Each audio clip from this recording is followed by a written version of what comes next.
Welcome to Stick Drift, a bi-weekly show about video games and the culture surrounding them. I'm your host, Hunter Glover. Going forward on this new endeavor, I'll be with my friend, my partner in crime, my compadre, Noah Rada. Introduce yourself. Say hi to the people. Hey, I'm Noah Rada, yeah. How far do you want me to introduce myself, Power? Your social security. Just kind of drop it all here. Oh, the I'm Social excited to Security. hear it. Yeah, no. Let's just get right into anecdotes. I saw this post the other day, about those shirts that are like, I'm an Aquarius, Oh, this is sure. what you know about me because I'm an Aquarius. I was like, Yeah. I really need a shirt that something like that, but instead, it's like, yeah, I'm a Capricorn. My social security number is so and so. My credit card number is so and so. Here's the three numbers on the back. It's like, I just think that something Yeah. like that would be really funny. Yeah. Wearing a CVV on your sleeve is some nasty work. I'm not gonna lie. Yeah, but no. But yeah, Oh, good. yeah. It's just if I were to get a shirt like that, it would just be something that says like all Geminis are assholes because I'm a Gemini. There you go. There So you go. yeah. But anyway, we're starting this thing. We don't really know what's going to be, but we're doing the damn thing. We kind of have some goals for the show. It's really a mechanism to kind of keep up with each other. I think that's kind of what we really want to do. And it's not like we've kind of grown apart, but in terms of just like having that launch pad for conversation, we haven't really had that the last few years since I moved away, living here in Kansas, and Noah in Missouri still, where we both grew up. It's kind of a launch pad to start conversations about stuff we like with people that we like, and I don't know. I'm just kind of excited to see what it grows into. I don't have an ego about where we want it to go. I'm just kind of curious to see what we can do with it. I don't know about what about you, Denise? Yeah, I think this will be a great, platform for us to catch up with each other and what we're playing and what we're excited about. But also just a good soapbox for us to have, to talk about, things like the games, industry, the community, things like that, just things that come to mind that we think are, important in discussing games, because we don't want this to become, something where we're just sitting here complaining about modern games. But I think Yeah, that there's a yeah, lot of things that modern games could learn from classics, right. and I got the PlayStation collection behind I was me, gonna so say, I see that long box. I'm getting I'm getting stubby. King's Not gonna Field, lie, not yeah, gonna yeah, lie. yeah. So, but Yeah, yeah. It's oh, good. yeah, it's just something that we've talked about for a while, and we're just kind of pulling the trigger on it. And we don't want it to be a news show. Like first and foremost, I like having current information. It's good, and it can color our conversations absolutely. But we're not here to inform you. We're not journalists. I mean, if something is pertinent, then we'll bring it up. But really, it's just you know we're trying to make these conversations as evergreen as possible. And of course, we're not trying to make them time capsules or anything. But we're trying to sort of toe that line between something that's new, old, fresh, and something you can just listen to throughout the year or any time, unless it's like a themed episode or a season episode. I'm not quite sure how the format is going to be, but that's kind of the idea. Uh, just the stuff you expect to hear is really just like I love lists, really, like top tens. Top tens are great. Sometimes we'll get that. We'll just throw that out on a rainy day. Seasonal stuff like what's a good Christmas game. That stuff like that. Stuff that's evergreen. Stuff that you can come back to. That's kind of the point of kind of what we want to have. Stuff you can kind of park in and listen to and select what you want. So you can kind of hop around. What do you think? Yeah, no, that's great. That's exactly what I was thinking for the show. So, it's just something Yeah. that you can turn on when you're bored, and I'm sure Right. this will be some sort of interesting gem down the line. When we've been doing this for a while, if this goes on for a while, but for now, it's just how we're just gonna go with the punches. Try and figure it out as we go. So, very Yeah. amateurish Definitely. podcast, but we hope that that brings some levity to it, and shows that we're here to sort of just be ourselves and present what we know about games and, games as art and things like that. So Right. And all I know is who I can be. I mean, I can't be anybody else myself. So trying to be as genuine and as authentic as I can while being articulate about the things I like. Yeah. That's something I really want to get better about, Yeah. When it comes to the length of episodes, when it comes to frequency, we'll kind of get into that as we kind of decide a cadence. We're kind of shooting for something long since we're doing bi-weekly. Nothing too crazy. We don't want to waste your entire day or whatever, but we want to make it a sizable chunk for you to kind of take with you throughout the couple weeks it takes to listen to, whatever. As for frequency, time we post, that's going to change probably as schedules allow. But yeah, we got some stuff cooking. We got a Patreon kind of in the oven, still finishing up some stuff, and we'll see if that even takes off, if people are even interested, whoever listens to this. But yeah, there's a lot of stuff moving and shaking. Just kind of, if you want to build it with us, let us know. We got a Discord, and we'll link it here in the description below for sure. But yeah, I guess that's housekeeping out of the way. I don't know, anything you want to add? Yeah, no, I've got nothing to add. That sounds about right. We're just gonna be making it up as we go, so we hope that anyone listening just sticks around with us for the ride. Yeah, for sure. So as for the actual meat of the podcast, I kind of have some talking points. We're going to be a little loosey-goosey without going down too many rabbit holes. I kind of wanted to start with some odds and ends, and I kind of put that down the list as it was kind of, top of mind. And I was just going what do I want to hit on this first edition? And I kind of want to get into what you're doing. And, it's some evergreen stuff you're talking about some CCGs, and you're talking about Overwatch 2.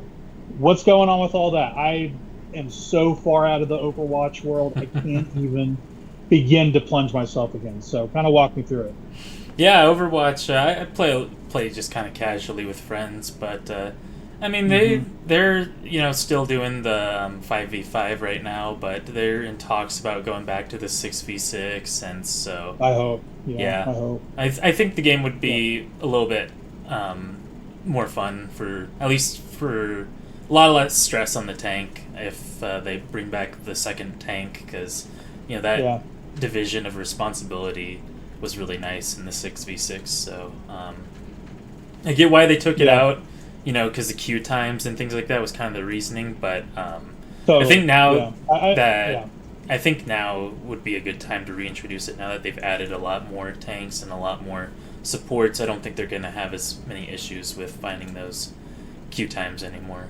At least from what I've seen, the queue times have been fine for the most part. So yeah, for sure. And the heyday of Overwatch was the 6v6. I mean, that is what the game was predicated upon whenever it first came out. And yeah, you said stress on the tank. I don't want to get too nitty gritty into Overwatch for people who haven't played it. It's a hero shooter. Everyone has a role. Taking away that tank or that 6 support role really changes the dynamic of a firefight. I don't know. I feel like it's missing a puzzle piece that really. I feel like they got it right the first time, and it felt like a change I didn't think they needed to make. I'm not sure why they did it, because Blizzard, they're the ultimate masters of balancing, besides Valve, for instance. Yeah. They really understand their characters, their systems, their mechanics, and if anybody can balance, it's them. So, excuse me, but yeah, if they bring it back, I probably will dip back into it, because ultimately Overwatch is such a good game to play in terms of mechanics. It's so fluid. That's what kept me coming back to Destiny 2 for as long as I had been, is the mechanics are just so sound. They're just so tight, they're so focused. Even when the world is out of whack or the direction for the actual game is out of whack, the core fundamentals are what brings you back. And that's kind of what I would be interested in jumping back to Overwatch in. But yeah, for sure. So yeah, we were talking about Overwatch 2. I haven't played much Overwatch 2. How different is it from the base original Overwatch? Yeah, the experience is mostly the same. I mean, they changed some characters' kits to be quite a bit different, and they even reversed some changes to characters' kits. So I mean, it's yeah, they had that long stint with oh gosh, what's the new name for that Western character? Cassidy, right? Cassidy. Yeah, Cassidy. Okay. Yeah, they had that long stint with Cassidy having the magnetic grenades, but just recently they gave him back the like dust throw thing. Oh yeah, so like the flashbang. The flashbang, yeah. Sure. Okay, interesting. I knew they were reworking like a bunch of old characters. There was what was that? The hamster guy. They like totally reworked him. Oh, Hammond, maybe? Yeah, Wrecking Ball. Yeah, Wrecking Ball. Yeah. He's very different. He's one of my tank mains, so really? I play him a lot. I was always a Reinhardt person. He just felt like the most solid to me. The one I never got though was Zarya. I could never figure out how to play her. I know people are really proficient. I just never could figure it out. But yeah, she's a lot of fun. Yeah. I'm excited to play more Overwatch 2. Honestly, if they bring back that 6v6, I'm all the way back. I'm not gonna lie. I mean, I have groused about, just in our conversations, I've just groused about the direction for Overwatch 2 and them making a new game with the PvE being the main focus and then not following through. I've actually not done like a ton of research, but I was just listening to podcasts. I wasn't a million podcasts at work, and one I came across was Jason Schreier, actually, very very famous video game journalist. He works for Bloomberg now. He had stints at Kotaku and maybe a couple other places. He's known for his Kotaku work and news breaking stuff. Anyway, he's basically the for sports fans, the Adrian Wojnarowski of journalism. He just breaks every game story wide open. He has a new book called Play Nice. It's about the founding of Blizzard, the kind of bumpy road to Blizzard, and kind of where they're at now in terms of the next through. And they get into why Overwatch 2 took too long. And it was not solely due to this, but it had a lot to do with the competitive scene, with the Overwatch esports, where they had to make custom everything for every single team, custom outfits, custom badges, custom all kinds of stuff. And I think they might even have some maps that reflect esport activity. I don't know, wow. But apparently it shortens their dev time on Overwatch 2 and might have been some of the cause for either the downsizing of PvE or just kind of a lack of focus on the new game. And that's what I heard from his direct mouth. So it's kind of wild to see how it's pivoted since COVID. I mean, because once COVID hit, that esports division just kind of folded. Right. And they're trying to bring it back. Yeah. But you'd probably know more about it than you. Yeah, I'm not too familiar with the esports division, but yeah. I am aware of the situation with the PvE, and I mean, I can respect, they didn't feel like they could make it into something worth playing, moving forward. So they released what they had as the Watchpoint DLC, whatever it's called, and they just left it at that. And I can respect that decision. I mean, if they don't think that moving forward with it is a good plan, then don't move forward with it. I haven't played that PvE content myself, so I'm not too familiar with how that plays. But from what I saw during development, I thought they were on the right track for the PvE, but maybe they just felt like it was just going to be another run of the mill sort of experience, not added anything substantial to the formula, and so they just decided to scrap it and stick with what they knew with the PvP. So right, yeah. Overwatch is an interesting can of worms to kind of tackle. I'm not quite sure how you do it because it was the biggest thing on the planet in terms of games as a service for a while. And, once COVID hit, it kind of turned into that battle royale sort of miasma for with PUBG and then Fortnite really supplanting it and being the game in town, And Fortnite's like video game McDonald's, and we've talked about this. They just kind of every licensing agreement they can get their hands on, they're just snatching out of the air, and that's what people are interested in. You know, is that For better what kind or of for worse, IP right? can I dress up?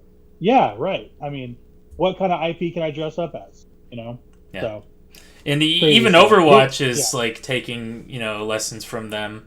I mean, PUBG was doing it before Overwatch, but now Overwatch is kind of fully embraced the we're gonna die out if we don't start bringing in other right. IPs. Every game needs to be Smash Bros. Now. They all need to be I mean, those yeah, clashing of honestly. IPs, and Yeah, they so want their figures to kind of clash with each other. You know, they had that Cowboy Bebop, yep. collab. That was interesting. Yeah, just But right now yeah, they're doing a fascinating My stuff. Hero Academia collab. So, Oh, really? See, yeah, that actually interests me because I'm catching up with that. So what yeah, a great that's series. actually Yeah. exciting me. Yeah, don't whisper those sweet nothings and hope nothing come out of it. So, Gonna accidentally get you back um, into it. oh God, please don't. Please, I can't have this. Put it that way. Anything else you've been playing? Just kind of on a whim. Yeah, I mean, for like card games, I play Magic the Gathering quite a bit. Play a little bit of Yu-Gi-Oh, but mostly just Magic the Gathering for those. Duskmourn's out now. It's pretty good expansion, so I've been having fun with Is it that. okay? Um, other See, than one of these days I'm gonna have to try it. You're gonna have to yeah, show me yeah, the it's ropes. it's it's it's not it's not too hard to get into. It's pretty fun. It's pretty casual. So I play a lot of Okay. Commander mostly, but I'm very familiar with Standard and with Modern. So Yeah. Cool. Cool. Well, there's a new video game out. Okay. There's a new video game out, and I've been playing it. And let me tell you, if it's not Game of the Year yet, it will be because I've put 10 hours into this game, and I am totally enraptured by it. Tough segue to make, but Metaphor Fantazio is fucking amazing. It's so good. It is Atlas at their peak powers. I can't stress this enough. It feels like a reinvention of their formula, but with interesting tweaks. What do you know about this game? Have you picked it up at all? no, I haven't picked it up yet. I've just seen very very basic gameplay of it. I saw Video Game Donkey's review of it. Those are the only things I've seen of Yeah, it. I know that they right. finally took Marth from Smash Brothers and gave him his own video games. So pretty happy about I that. mean, He was always my that was favorite in about Smash Bros. So I gotta right. represent. Yeah, I mean, we're talking about all these collabs. I mean, Marth and Smash Brothers. That's the biggest one you could get. I mean, they added the core character. Holy shit. But I mean, if we want to be real, they've done this 3 times now with Marth. He's got Persona 3, the original. He's got Reload, and now he's got ReFantazio. But yeah, I mean, jokes aside, there are a lot of similar character designs to the other stuff. It's really funny. There's a side character. Well, he's a companion. His name is Stroll, Strohl. A lot of Germanic names, which is really cool. Okay, sure. But he looks like Yu Narukami from Persona 4, the main protag. Yeah, He looks pretty directly like you. yeah, Um, and then yeah, like you said, Marth, but Makoto, yeah. the Makoto, or protagonist. even the protag of 5. He looks a lot like the protag of Yeah, Shimigami he's Tensei got the hair. 5. So Yeah, yeah, he's got the hair at least. He's kind of like a mishmash. You see it and you're like, okay, they added a little bit of something, but he kind of looks like something done before. It's fine. It's really not a big deal at all. But it's not really a spoiler because she is a character. And again, I haven't played more than 10 hours of it, which is still a good chunk. There's a character named Katharina, and she looks like Catherine, like pink hair Catherine, yep, yep, yep, from yep. from Catherine Full Body, which I'm Yes. like, great, that's awesome. Just do you be unashamed.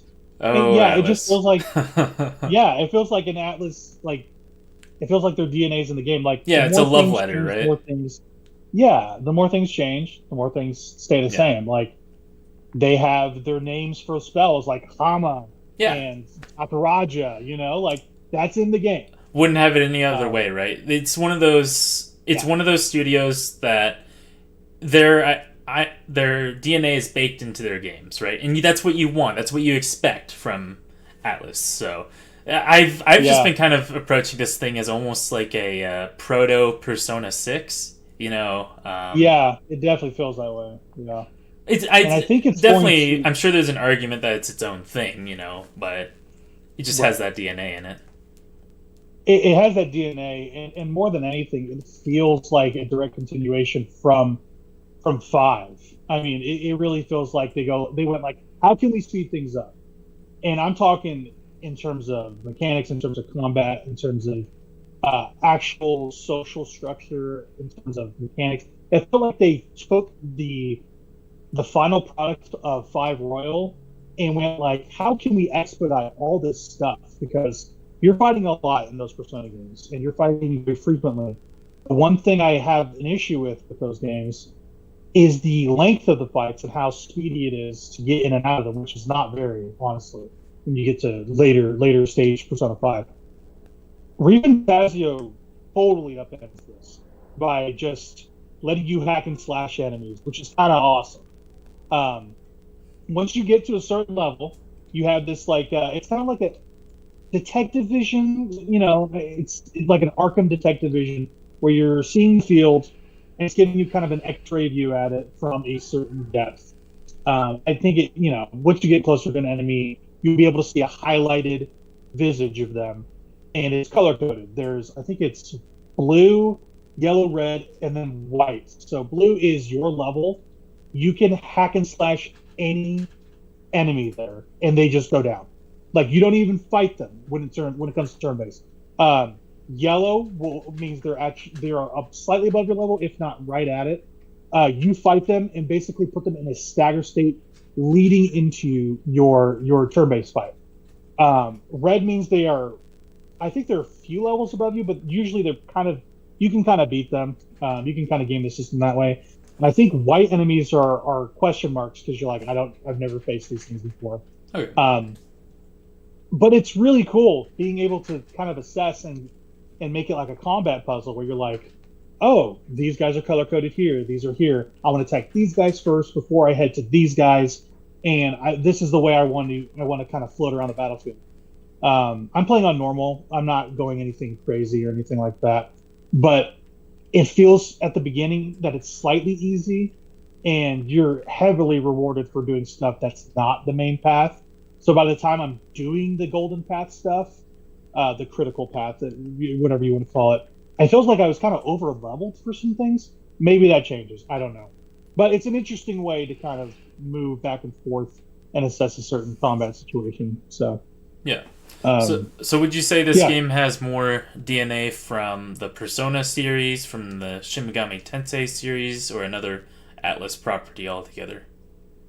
It's hard to say. The most I feel is obviously Persona. I mean, and I think a lot of it has to do with it kind of having more to do with the social links. That's the stuff they kept and expounded upon. Okay. The SMT stuff, Persona is obviously a spinoff. The SMT stuff hasn't reared its head.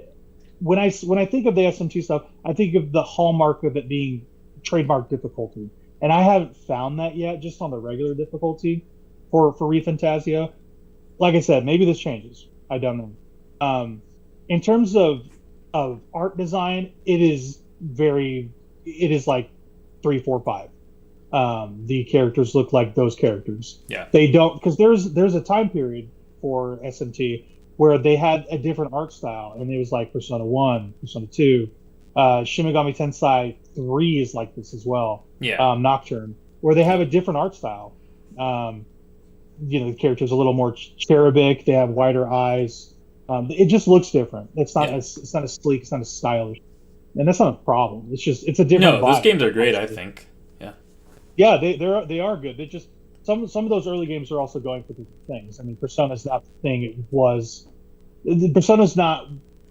It's changed ever since 3. Totally they kind of baked in that those dating sim elements into there. They breadcrumbed it in there, and so now it's just kind of this mishmash of JRPG with these dating sim elements, and Western audiences won't pick up on that very easily, but if you're, familiar with that sort of thing, it's like, oh yeah, they're just trying to, introduce a dating sim to the Western audience, and this is how they're going to do it, right? Is through those JRPG mechanics that we're familiar with, and just shoehorn them sort of in there. But it's done in a really well way. But so maybe shoehorn's it's wrong word for it, but no, I mean yes and no. I mean, it feels like it's, especially for 3, it felt like it was crammed in there more because they were still trying to figure out what they wanted to do. Yeah. I feel like 4 is the perfect distillation of that idea. Where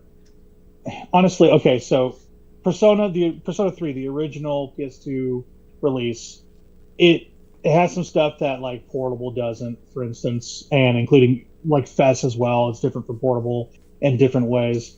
But the same core ideas are there for the dating stuff, for the social constructs. And I feel like 4 distills that, makes it what it is. And 5 is just a refinement of it. And then 5 Royal is even more so. Cutting out some of the crufts of original base 5. Yeah. And it feels like another iteration upon what Royal did, where combat's faster, speedier. I feel like the characters to start out are just more engaging, I guess. And it might be just like a setting thing for me too, because like I feel like they've gotten their mileage out of the Japanese high school sort of setting. I don't think they've done everything they can with it, but I feel like them being in a new setting allows them to have adult conversations. Yeah. And the people in your party are adults, and some are far more older than you. There's a character named Hulkenberg. I haven't gotten the names of all the races because there are different races. She looks like an elf. She's like a redheaded elf. Very interesting character, but she's like significantly older than most of your party. She's an adult. She's a straight up adult, and you're probably a high school age kid, something like that. Yeah. It's their roots for making. They can't stray away from that. Right. They definitely haven't, but having that sort of age disparity is really interesting because whenever you see it in Persona, you go like, "Oh, what are you guys doing? You want to date your teacher? You fucking weirdo!" Like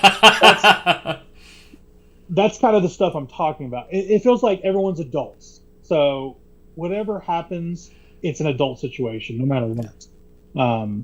And it's just refreshing that way. I don't know. What's your take on that? Yeah, I was actually wondering. So, do they have like So you're thinking they still have like the dating sim elements to where you'll be able to date your different female party members and. So it hasn't shown up for me yet. Okay. I'm still kind of seeing what they're called bonds in this one. Okay. For the social ranks or whatever you want to call it. There's some really cool like quality of life stuff I'll get into when it comes to this stuff.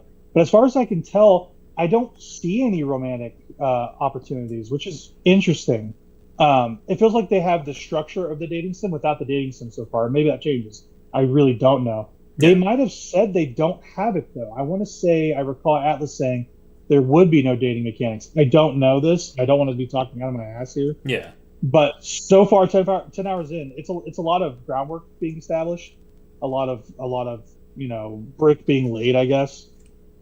But it comes off really, I think it comes off really good when it comes to the structure, because, like I said, quality of life stuff. When you create a bond and you don't know where they're at, there's a drop-down menu of your bonds, and you can directly warp to them, which is amazing. You don't have to run through any hallways. You don't have to go search in any towns. You're like, oh, I want to see this person. Let's go talk to them, which is amazing. It feels like everything they do in the previous games has been iterated upon to a fine polish with a crazy amount of style, and it gets you where you need to go immediately. It doesn't let you think, oh, how can I do this? It goes, you can just do this. I find that extremely liberating, and it gets the stuff out of the way, so the stuff I actually want to do, And that's just like a small example of that. But yeah, 10 hours in, really, really loving it so far. There's some crazy thematic elements I think you would love. There's a straight up Majora's Mask call in this game. to the point where something's in the sky. It's kind of amazing. Nice. In terms of a clock, it's not manifesting like that. It has the calendar system from Persona, but it's not like, hey, 3 days. Right. Yeah, 3 days we're all going to get crushed. It's not like that. Oh man, those looping mechanics of Majora's Mask so satisfying, but we won't talk about that yet. you should play Outer Wilds. We'll get when we get to recommending things. We'll need to talk about that. But yeah, Metaphor Fantazio is. I can't stop thinking about it. It is so stylish. In the battle theme, oh my god! If you have not heard this battle theme, it's like if a monastic chant got schooled how to rap by the RZA or something. It feels like that sounds awesome. To explain. It's like it's so good. You're making me think of Biken's theme from Guilty Gear Strive. Yeah. I think I know what you're talking about. Yeah. I'm pretty sure it's something like this. It's like a chant, but it's in a weird language. I don't know if it's a real language or anything, but I get pumped every time I hear it. I'm like, let's fucking fight. Let's fight now. Oh my gosh. It's so good. That theme is so good. And, I like the Persona 5 theme a lot too. Persona 4 theme's good. 3 is okay. I like 3's fine. But yeah, this one, if you're going to make something that's going to be in your game for 100 plus hours, you better make it good. And they really did. They made it really nice. So I guess in terms of like you playing this, are you going to check it out anytime soon? Yeah. Maybe not anytime soon. I've got other things that I'm trying to get through. I'm reading through some visual novels and kinetic novels from the Nasuverse with like Fate's Day Night and Witch on the Holy Night.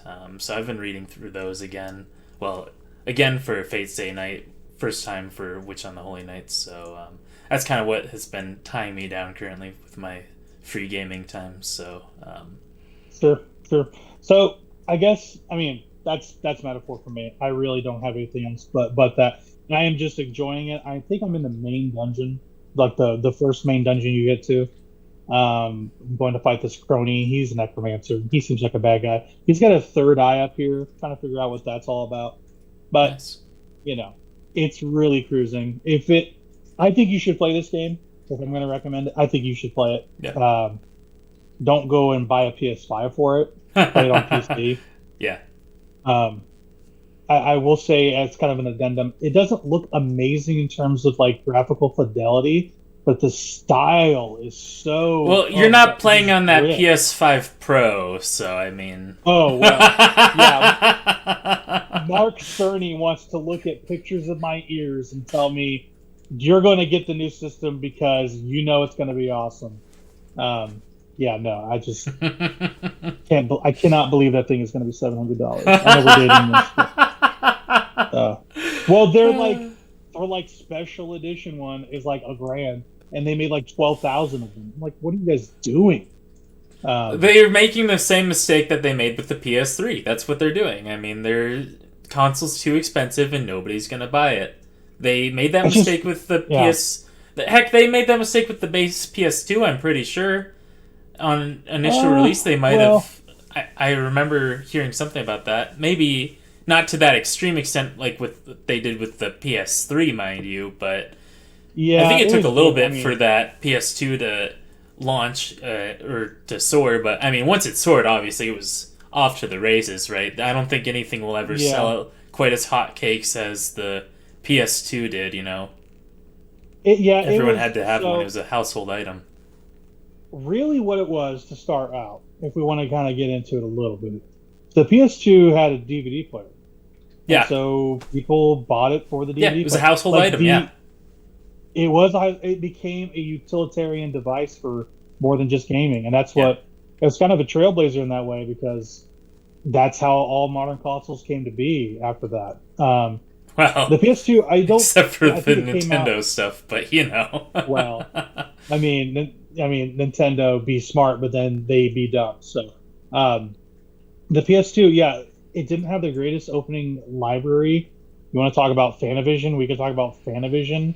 It's a fireworks simulator. They didn't have a lot of good games on the start. What the PS2 had was its longevity, and its, they didn't make that many models of it. They made they had the fat one and then the slim one, which I prefer. I prefer the slim one. People love that fat one. But yeah, it was a DVD player first and foremost for a lot of people, and people are like, "Oh, this could play games too," and it kind of sold like hotcakes after that to the behemoth that it became. Yeah, just talking about the PS2 is helping me reminisce. That library is just insane. So many good PS2 games. Yeah, what a fantastic system. Well, people were just like, they had a PS1, and the Dreamcast came out, 2000. They were like, oh, we're gonna put out the Dreamcast. It's like Sega's last ditch effort. People heard they weren't doing so hot, so they basically went like, hey, Dreamcast is out, baby, go get it. And people were like, what the fuck? And they went out to go get it, and yeah, it didn't last very much longer after that. I forget the actual timetable. It wasn't more than 2 years. It was on the market. Yeah. And they basically went like, we're out of the business. Later, people didn't buy the Dreamcast because the PS2 was coming in. And the PS1 was so loved by people. And they're like, why would we buy a Dreamcast when we can get a PS2, which is going to be, if not the same price, it's going to be a little cheaper and have a DVD player and everything else we want. Yeah. So, the Dreamcast had some, upper edge, on what was out at the time, at least. It was definitely a little bit ahead of its time in terms of online content delivery and, just the VMU unit that was like a memory card that was also like a portable game system. Like that, really unique, even if it was very, very simple. It was very unique, so it's really interesting. They had a lot of interesting ideas with the Dreamcast, and it had a great library, too, for what it was worth. Yeah, it had the #1 forklift simulator on the market, Shenmue, baby. I mean, let's talk about Shenmue. Oh, man, I still got to get around to Shenmue. No, you don't. Yeah, it's okay. Really? No one cares about Shenmue. I played Shenmue. Shenmue's fine.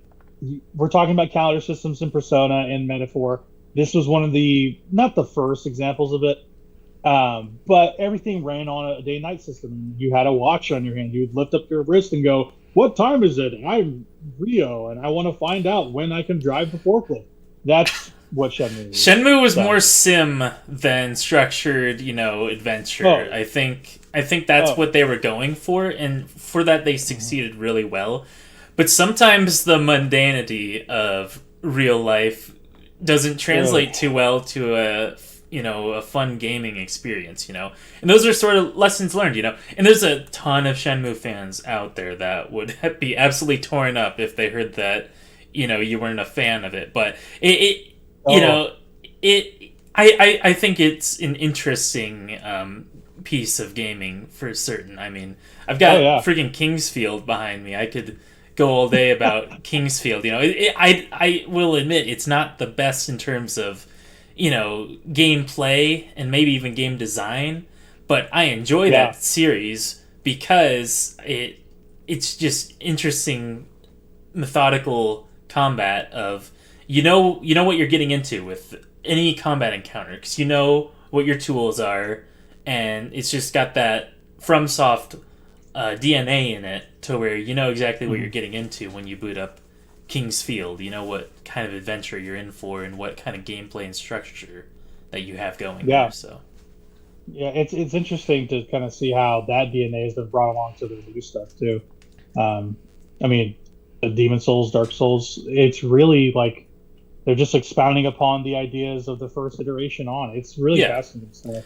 And I think in that regard, Shenmue is a really important piece of gaming history because we wouldn't have Yakuza without Shenmue. Like, that's just and we wouldn't have Outrunner Space Harrier in the Sega arcade in Yakuza without that. I mean, Yu Suzuki be praised. He made a forklift simulator and he made Outrun. What more do you need? You know what I mean? Right. For their new Like a Dragon game, they put Shenmue in the arcade. But yeah, Yakuza, what a pet franchise of mine. I love that franchise so much. I played Zero, I played Kiwami, and I played parts of Like a Dragon. but I'm just kind of chipping away at Kiwami 2. I want to have the full distillation of the story before I get into the new stuff. But they've made so many games, it's kind of hard to blow through them. Yeah, it's a really, and I feel like they're making a game every 6 months. I know that they're not. I know that a lot of them are coming over from other systems and games that were previously unreleased in the West, things like that. But it just feels like every 6 months I just see something about Yakuza. I'm like, oh hey, there they go with that Yakuza again. I'm sure it's going to be a banger, but I know nothing about the franchise. So how am I supposed to, dive into this franchise? All I've done is played through half of Yakuza 0, but yeah, that's the one you should play. I mean, Zero is just phenomenal. It's phenomenal. It is. It's just such a large game, and I was trying to, I made the mistake of trying to 100% this thing, and so I got burnt out real quick trying to do every single little piece. And it's a lot. I got really into Real Estate Royale, like major. I was I was doing a bunch of side stories. I was doing all of Kiryu stuff first in Zero, not to get too much into it for people that don't care. But yeah, it's basically like you're basically buying up all the properties in Kamurocho, and you're trying to muscle out all the mobsters that are there, so you can take over a large portion of the city and kind of own it for the mafia that you're working for. It's pretty fun. Yakuza has all these. Every time they put out a game, they have this kind of second game within it. Like for instance, Infinite Wealth has an Animal Crossing sort of simulation, or Sujimon, which is basically Pokemon with ugly men in diapers, like crazy stuff. And this one has like the Real Estate Royale and the Cabaret Club Zero. The reason they're able to make these games so fast, honestly, is just good use of assets. I mean, they have just used the same things over and over, and divvied them up in different ways and gussied them up, and they're just able to crank out stuff by kind of being frugal. It's interesting. The new one they're coming out with is a Pirate Majima game, which is amazing. I want to play this. Who knows when I will? I got to get through all the other ones first, because I'm just like that. Yeah, I was thinking that new one. I think maybe that's one that's coming over as like a port of an older title, or maybe like a localization of a title that's already been out. I haven't looked too much into it, but they had been doing that recently. I know they're putting, at least in terms of ports, they're putting Yakuza Kiwami 1 on the Switch, which is kind of fun. Probably 1 and 2, right? But maybe just 1 to start. I know 1 for sure. Yeah. 2, I would not be surprised. It's different because 2 is in a different engine, so it runs a little better, and it's a little different looking. I don't know what it would take to port onto a Switch, but I mean, they've done some kind of crazy things putting games on Switch. So I don't put it past them. If they can put The Witcher on there and it's half decent, I've heard it's a good port. The Witcher port, yeah, I've heard it. I mean, it's not the optimal way to play The Witcher, but you can do it. You can definitely do it. I mean, you can play Doom on a washing machine. To play it? Probably not. So, yeah, Sega, man, they have been putting out some bangers this year. I mean, in terms of a publisher, people are like, "Oh, the developer Sega's been great." I'm like, Sega's a publisher. I mean, they have a bunch of they have a bunch of companies underneath them. Yeah, like, they're a publisher. Ryuga Gotoku. They do the Yakuza games. Vanillaware, they put out Unicorn Overlord this year. That's really good. Atlas with 2 games. They had their second studio put out Reload. And then the Studio Zero did Metaphor. They've just been cranking. They've been cranking it out. They've been putting out a lot of games. I mean, it seems a little bit. They might have a little bit of shady business practices going on, especially with how they've handled Reload's DLC. So right, yeah, get into that. We talked about this a little bit, but I kind of want to hear it again. Yeah. So with Reload, at least on Steam, right, they had the ability to purchase a. I don't want to get the phrasing wrong. It's not a deluxe version. It's a little bit higher version than that, like a premium version. I think is what it was called. Premium cost version, and they were Yeah, so promising. they had the premium version that was like, I think it was $100, and may have been more. And so they were selling this to people right when the game came out, before the game came out. Actually, you could pre-order it, but it said it would include all future DLC for the game. Great. So people bought that up. You're like, I want the full experience, so I'm gonna buy this premium package.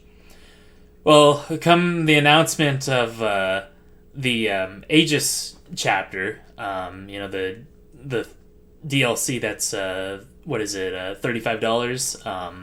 Yeah, that's what you said. Yeah. So, come the announcement of that, they revised the Steam page to say that it only includes the cosmetic DLC items that it originally came with. It doesn't include future DLCs like that.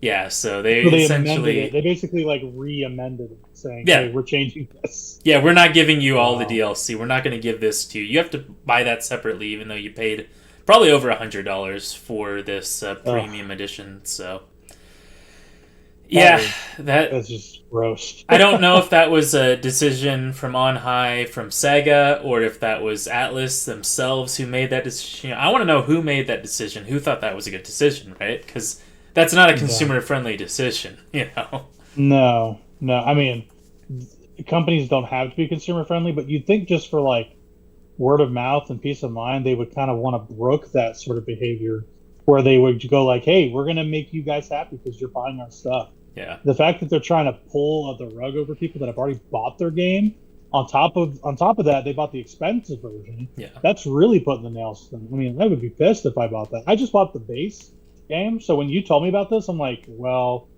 I usually don't buy premium versions, but there are some exceptions. This would not have been one of them, for sure.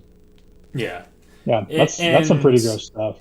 That DLC, $35 for it on top of a $70 game for a DLC that's just it's a remake, sure, but it's a remake of a additional content release. That fest additional content back on the PlayStation 2. They're just updating it. It's not a remaster. It's a remake, a full-bodied remake, sure, but it's still $35. That's just a little much. $70 for the full game was a bit much too. I think. I think it would have been better as a $60 game. I think that would have been a bit more fair, and I think this DLC would have been a little bit easier to digest for myself if it was around $15 or $20. But they're really just milking this franchise for all it's worth, and I don't agree with that. So, it's unfortunate for a situation, because 3 is my favorite of the Persona series, so that's definitely my favorite. Right. So, did you finish Reload this year? I haven't finished Reload yet. It was actually after the news of the DLC and what they were doing, is I kind of put it down, kind of stepped away from Reload for a bit to collect my thoughts on Reload, and so, but I will go back to it and finish that, at least that base game experience, and I'll probably pick up the DLC once it goes on sale, eventually. So, that's usually how if I'm looking for a piece from a game I wait till it's on sale. Personally, I mean, the times I'm going back to games is so low. If I'm going to do it, it's going to be on a discount. I'm not going to buy a DLC that is, been released in the same year I finished with the game, or put it down for a while. And if I don't plan to go back until the DLC is out, for instance, Diablo 4, I like Diablo 4. It's a good game.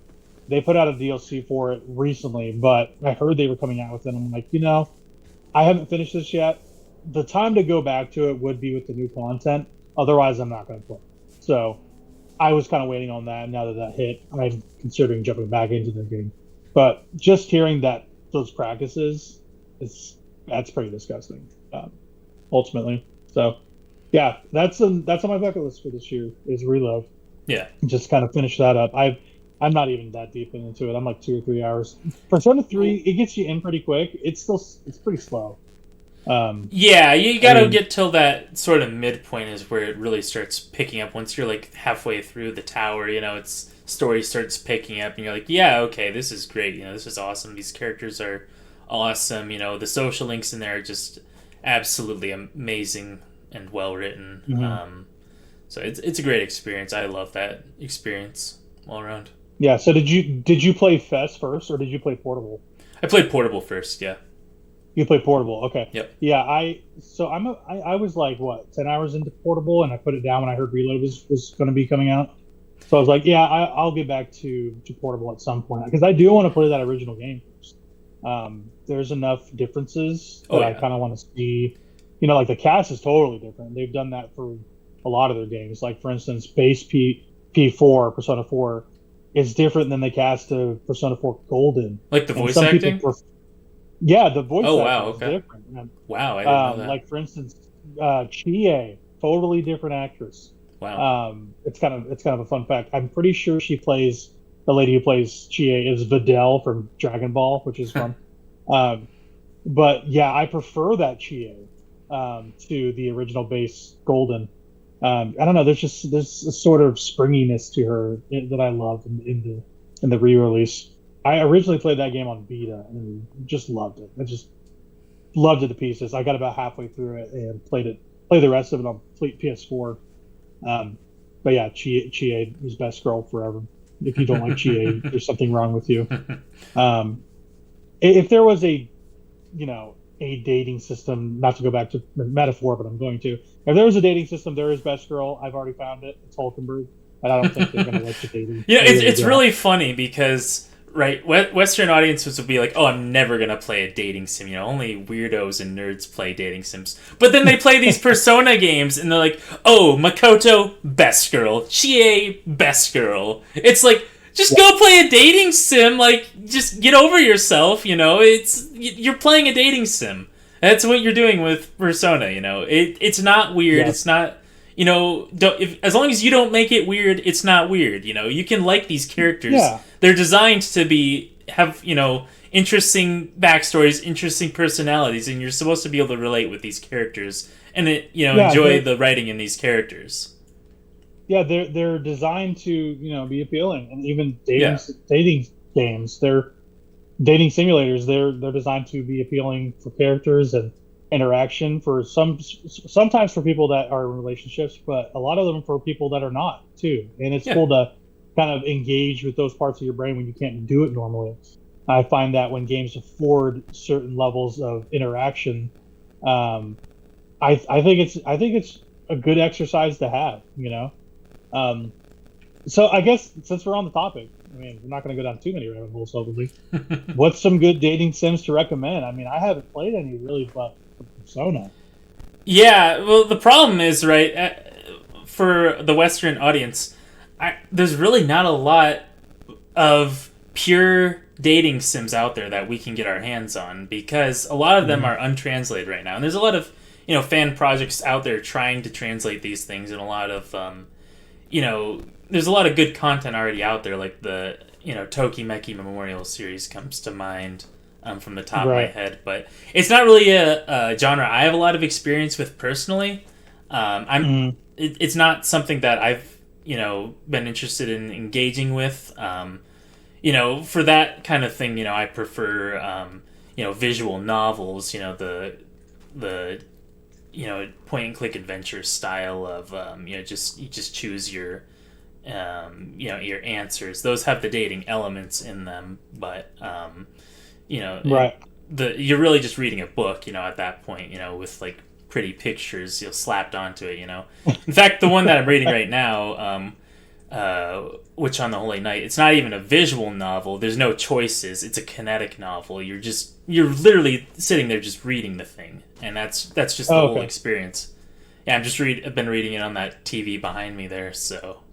Oh, okay. Yeah, I saw the CRT over there. That's pretty. Yeah, pretty I have my Steam Deck hooked up to that, and so I use that for a lot of my reading experiences or just watching old stuff, or PS1 gaming. Whatever I'm doing. Yeah. So. Yeah, that's awesome. I I had a CRT in the last 5 years, and I really loved it, but I just couldn't fit it in my car when I moved to Kansas, and just had to leave it behind, and it broke my Uh, heart because it was perfect. It wasn't too big. It wasn't like a big old what do you call them, a Panasonic or anything like that. It yeah. was it was a tiny little thing. It was perfect. It was what I needed, and I had to give it up. And they're hard to find now. I mean, really, people have kind of come back into this boutique sort of way to play games where they're buying a lot of old stuff and they want to play on original hardware Yeah. and they want to use AV cables, so Yep. there's a lot that you can't just buy. I went on eBay the other day looking for one, and they were like they're higher than I wanted to spend. Yeah, no, that's not the place to get them. You'll want to look on like Facebook Yeah. Marketplace, Craigslist, places like Right. that if you're looking to get into CRT gaming. But I've got two of them. I've got this larger one out here in my office, and then in my bedroom I've got a smaller one that's usually just reserved for DVDs and VHS. I don't really game on it too much, but it's there if I ever wanted to plug something into it. Yeah, for sure. I've been doing a lot of just old deep dives into emulation and old school stuff. I mean, you and I, mostly you, we modded a Wii like years and years ago. This was when was that? When was this even? What year was that? Do you remember? It would have been probably 2017 or earlier, I would say. Probably earlier. Definitely then. Yeah, it was. Yeah. Yeah, it was 7, 8 years ago. Yeah, you bought that Wii at our local game shop and good old Game World and oh, love Game World. Game World's clutch. Yep. And so you bought that Wii, and we went back to my folks' place, and we modded it up a little bit and slapped some games onto it. But I've got my own modded Wii that I bought off of eBay not too long ago, hooked up to this CRT. Then I've also modded the virtual Wii on the Wii U that I still use in my living room. So very nice, keeping the dream alive, baby. Love that thing. What a great console. The Wii U game style, yeah. They should just port those Zelda games. I don't know what they're doing. What are they doing? They're right there. I mean, it's the same thing with the other two Metroid games, the Prime games. They just need to put those other Prime games. They don't need to remaster them. Just put them onto the Switch. Like, no one's going to care. I mean, people they just hold want up. to play it on the newest thing. Yeah. You don't need to remaster them. The remaster was great. I loved the remaster. Played through that Metroid Prime remaster. Loved it. But they just need to put Prime 2 and 3 onto the Switch for people to play before that Prime 4 drops. Yeah. Will that even drop on Switch, or is that going to drop on... have you heard about those leaks for the internal code name for the Switch 2? I have not. I did want to say before we jump into this, because I do want to talk about Metroid Prime 4. Do you think that is a next year game? I don't know if it is. It's got to be, right? It's got to be. There's no way it's not. They've got it marked for next year. They do, but I mean, Nintendo's pushed stuff for that thing's been in development hell since before the release of the Switch, and they want that thing to be perfect. Nintendo's weird. They pushed Tears of the Kingdom because the Queen died. They'll do whatever, you know. I don't know. It feels like something that I could just see either slipping or being really late in the year. I don't know. There's something about it. I don't even know if that's coming out for the current Switch, right? Maybe that'll come out for, who knows, right? Well, in their direct, when they were talking about 4, they said, we're only announcing Switch games here. So whenever I hear that, they're going to make that a tandem release, a la Breath of the Wild. That's what I hear. I have no doubt they're going to put it on the Switch too, because they would be stupid not to. Yeah. But it begs the question, would regular Switch games just run better on a Switch 2? Or are they going to have a bespoke version? I mean, that's I don't know. Basically, are they going to just upgrade the hardware and not put Switch 2 on the boxes? Or are they just going to put out Switch games and have it run better on the new hardware? You know what I mean? Yeah, who knows, right? Yeah, I don't know. I mean, from everything it sounds like, those leaked documents for the form factor and what it's going to do. It's very similar to what we have now, except as far as I can tell, is going to be magnetized Joy Cons. Yeah, I heard With about that. That sounds yeah, with interesting. Hall effect sensors for the Yes. clicking in of the sticks, Yeah. um, and instead of the railing, basically for the Joy Cons. No more So drift, right? it's The I mean, namesake of our podcast yeah, here. stick drift, and yeah, getting into it a little bit. Yeah, stick drift. We kind of just came up with the name because video games kind of like ebb and flow, like the motion of the ocean sort of thing. I felt like it was a good philosophical stand, going like, hey, life can kind of wave you around, knock you around. Video games kind of more me. They are kind of my rock to my chain. They kind of keep Yep. me grounded. If I need something, there's a game there. It'll walk me through it. Um, and there's a lot of examples of this, and we'll get into it at some point. Yeah, stick drift. That's kind of I came up with it ultimately, but we agreed upon it, and that's kind of Yeah. what we feel. So, um, but yeah, getting into that League Switch stuff. I guess, what do you know? Yeah, so with that, you see that big Pokemon leak, right? With the real I heard weird. about it. I heard Typhlosion's a weird freak. Yeah, I he's don't a know weird what's freak. going We on. won't get into too much detail on.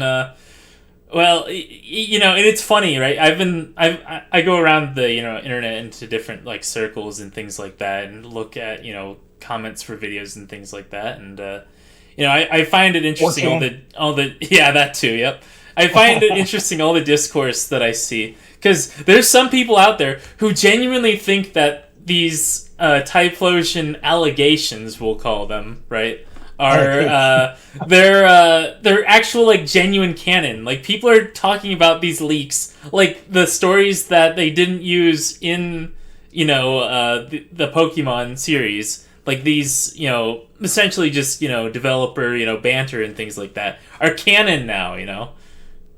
Typhlosion is just R. Kelly or Yeah, Diddy. yeah, he's Like a Diddy. Typhlosion No, I party. saw an image today. It was a Typhlosion named Diddy now. Everyone's just Oh my comparing poor god. Typhlosion to Diddy. I always had a soft spot for Typhlosion, so it's too bad that... Typhlosion.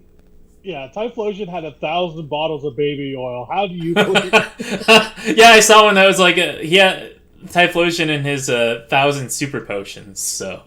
Super potion? Yeah, that's good. That's good. It's all like they're in a courtroom from Phoenix Wright. Just objection. There's objection. What a That'd great be a series. good. But We're talking collabs. Just that's kind of been the running theme. That'd be a fun collab. Is Typhlosion pleading his case in a courtroom?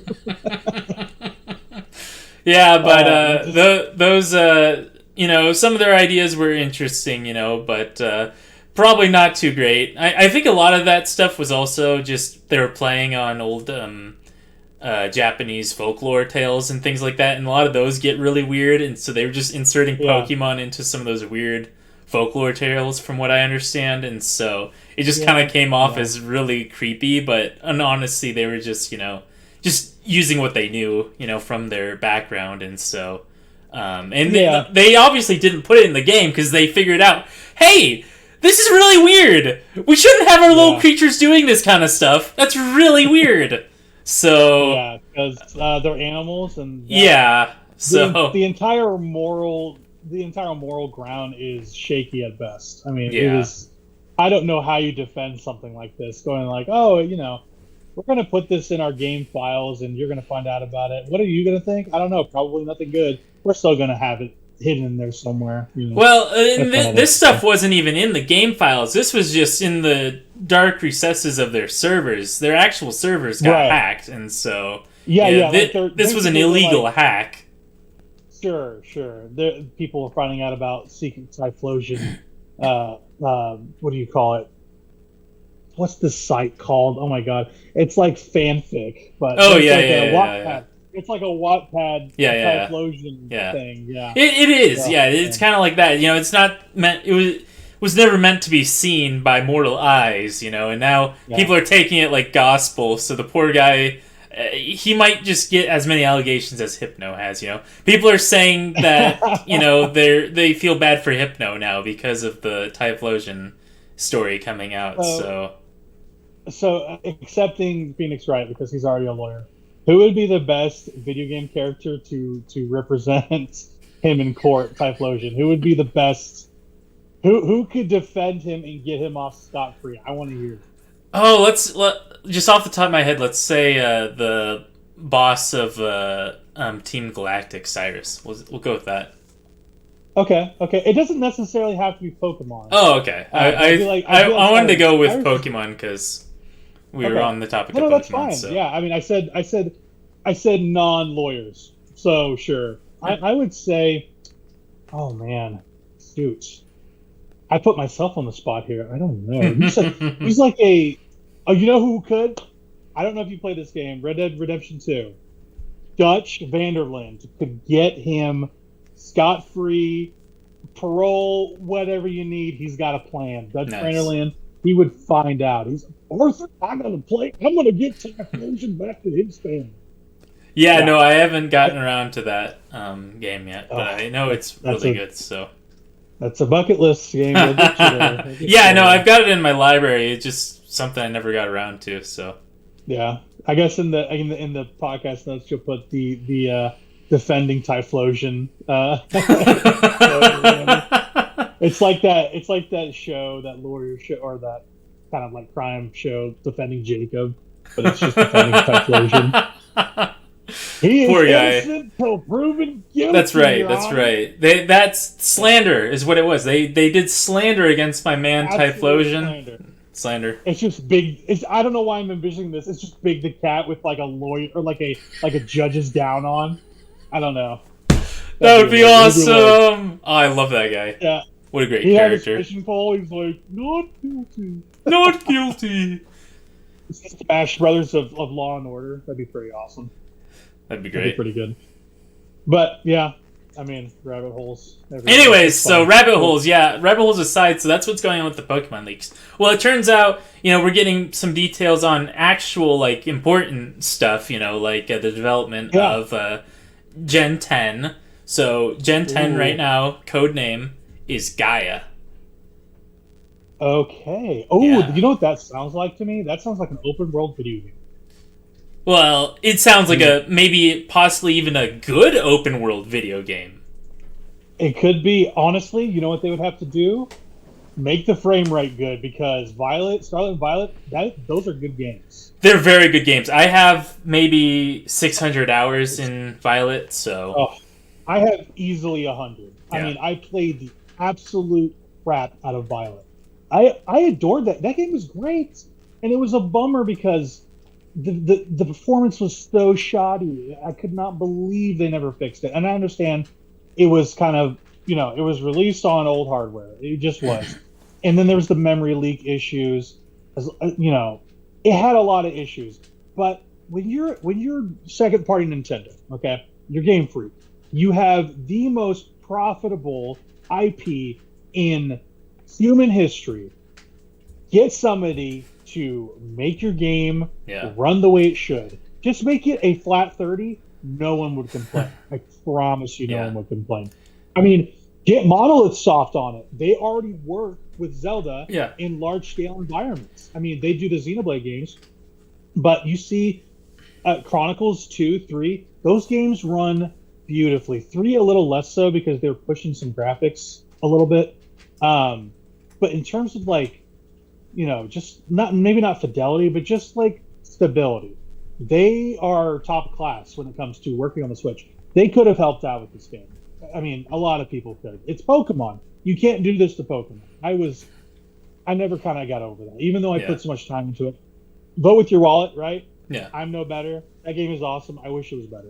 Yeah, no, I think they've heard fans loud and clear. I remember reading about some restructuring they've been doing at Game Freak, and so I think they're trying to bring in new talent, fresh talent that'll help with developing a more sound engine for Gen 10. So, but anyways, with that Gen 10 data, we also found out the code name for the system that Gen 10 is being developed for, because it's not being developed for the Switch.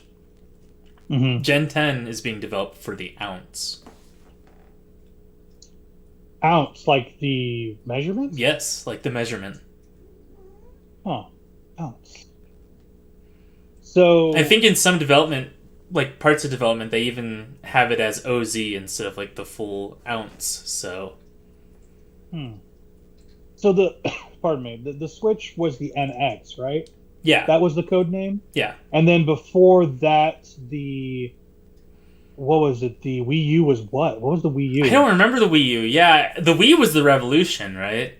The GameCube was the The Wii was the Dolphin. Revolution. The GameCube was the Dolphin. What was the N64? I used to know this one. It's shoot. I One forgot of the that one. coolest names was I think the PS3 was the Orbis. I want to say. Oh, I think okay. that's what it was. Maybe there's some funny. Yeah, names. I don't know the Sony or Microsoft code names, but And I don't really either. I think Orbis is the one that stuck out to me. I think that was PS3 or 4. Um, but yeah, Pounce. That's interesting. I wonder why yeah. they're calling it that. Usually they're just kind of like a shorthand term. They're never going to But call it. ounce, that's This is really gonna be, intriguing, isn't it? It's maybe it's yeah, gonna it be is so intriguing. lightweight of a system that it's gonna feel like it only weighs Right. an ounce, right? That's what I Yeah, pictured in my head. And I mean, with the magnetic controllers, if that's true, that they could Right. make that thing weigh like barely anything, if they do it right. Yeah, yeah, and the Hall effect stuff. It's more of a feel thing than an actual hardware thing. When you do the Hall effect stuff in the sticks, it's tricking you basically. It feels like it's going. Hall effect means it's like a pattern that it feels like you're going down a hall. So when you're sticking down, it feels like it's going further than it actually is. Okay. And I forget what the actual mechanical terms are for that.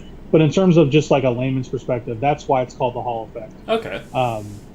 Yeah, so you're clicking in, you're like, oh, this thing's going really far. This feels good when I press it in. I'm trying to remember what current technology has Hall effect sticks. I don't know if it's a controller. Anyway, I'll have to do some research. But there's been some Hall effect stuff and some new technology that's come out. I'm kind of interested to feel it. I haven't felt it. I don't think the PlayStation stuff has it. Maybe I'm wrong. I don't think they do. Because I mostly play on PlayStation. But Ounce is an interesting nickname. That is interesting. It doesn't end up. It's going to be called the Switch 2 because they don't want to have a Wii U situation on their hands, obviously. But Well, what do they call it? Something else, so they don't have a Wii U situation, right? Switch 2. they should call it. They should call it the Super Switch. That's what I think. That's what they should do. But They haven't done a that's a Wii U Super thing. in how many years? They're not That's going to why go back to we Super. call it. They should though. I know they won't.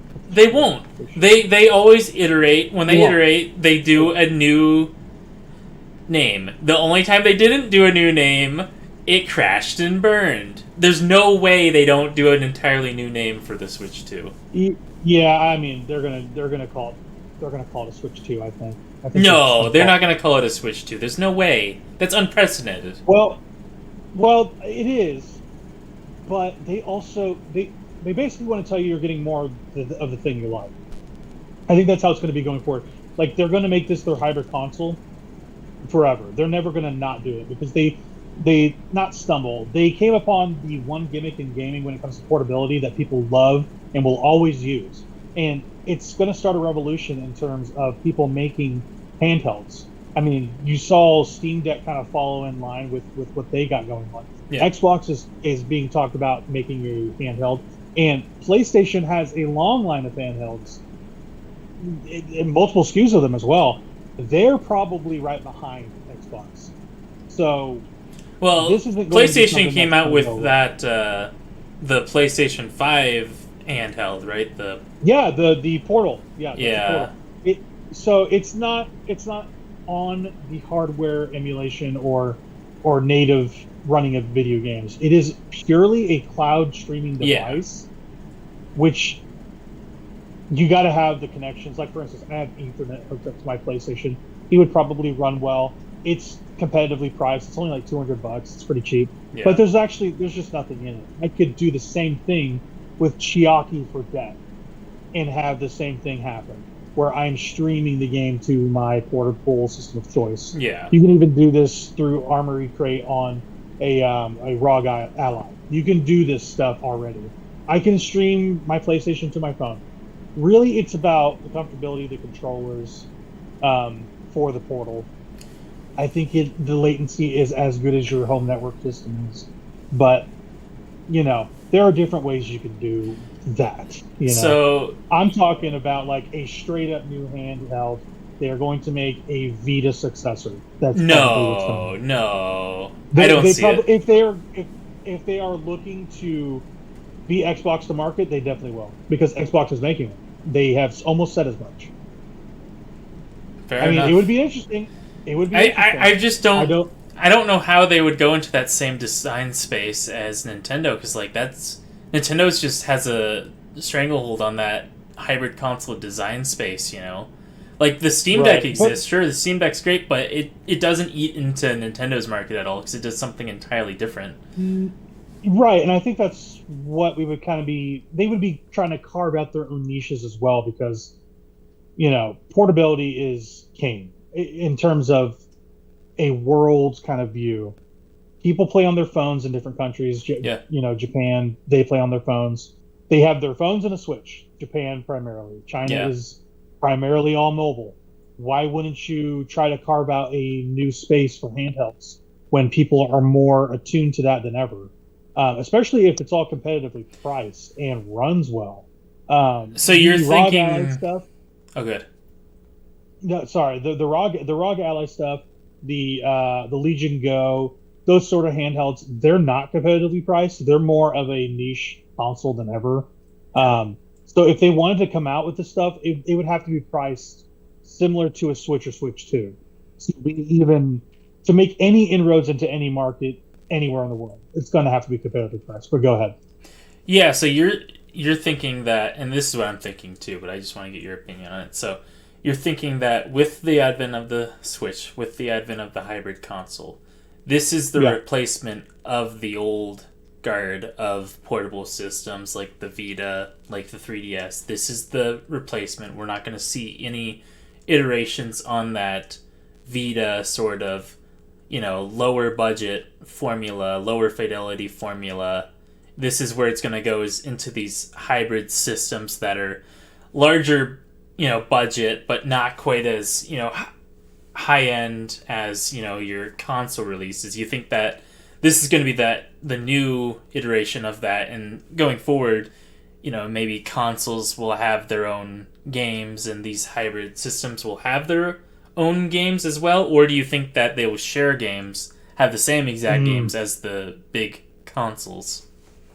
I think it's a complicated question, but it's also something that can be designed around. I mean, it depends on what they're trying to make. Like, for instance, PlayStation put out the Portal, right? That is a purely cloud-based system. Well, not cloud. I shouldn't say cloud. It's not cloud.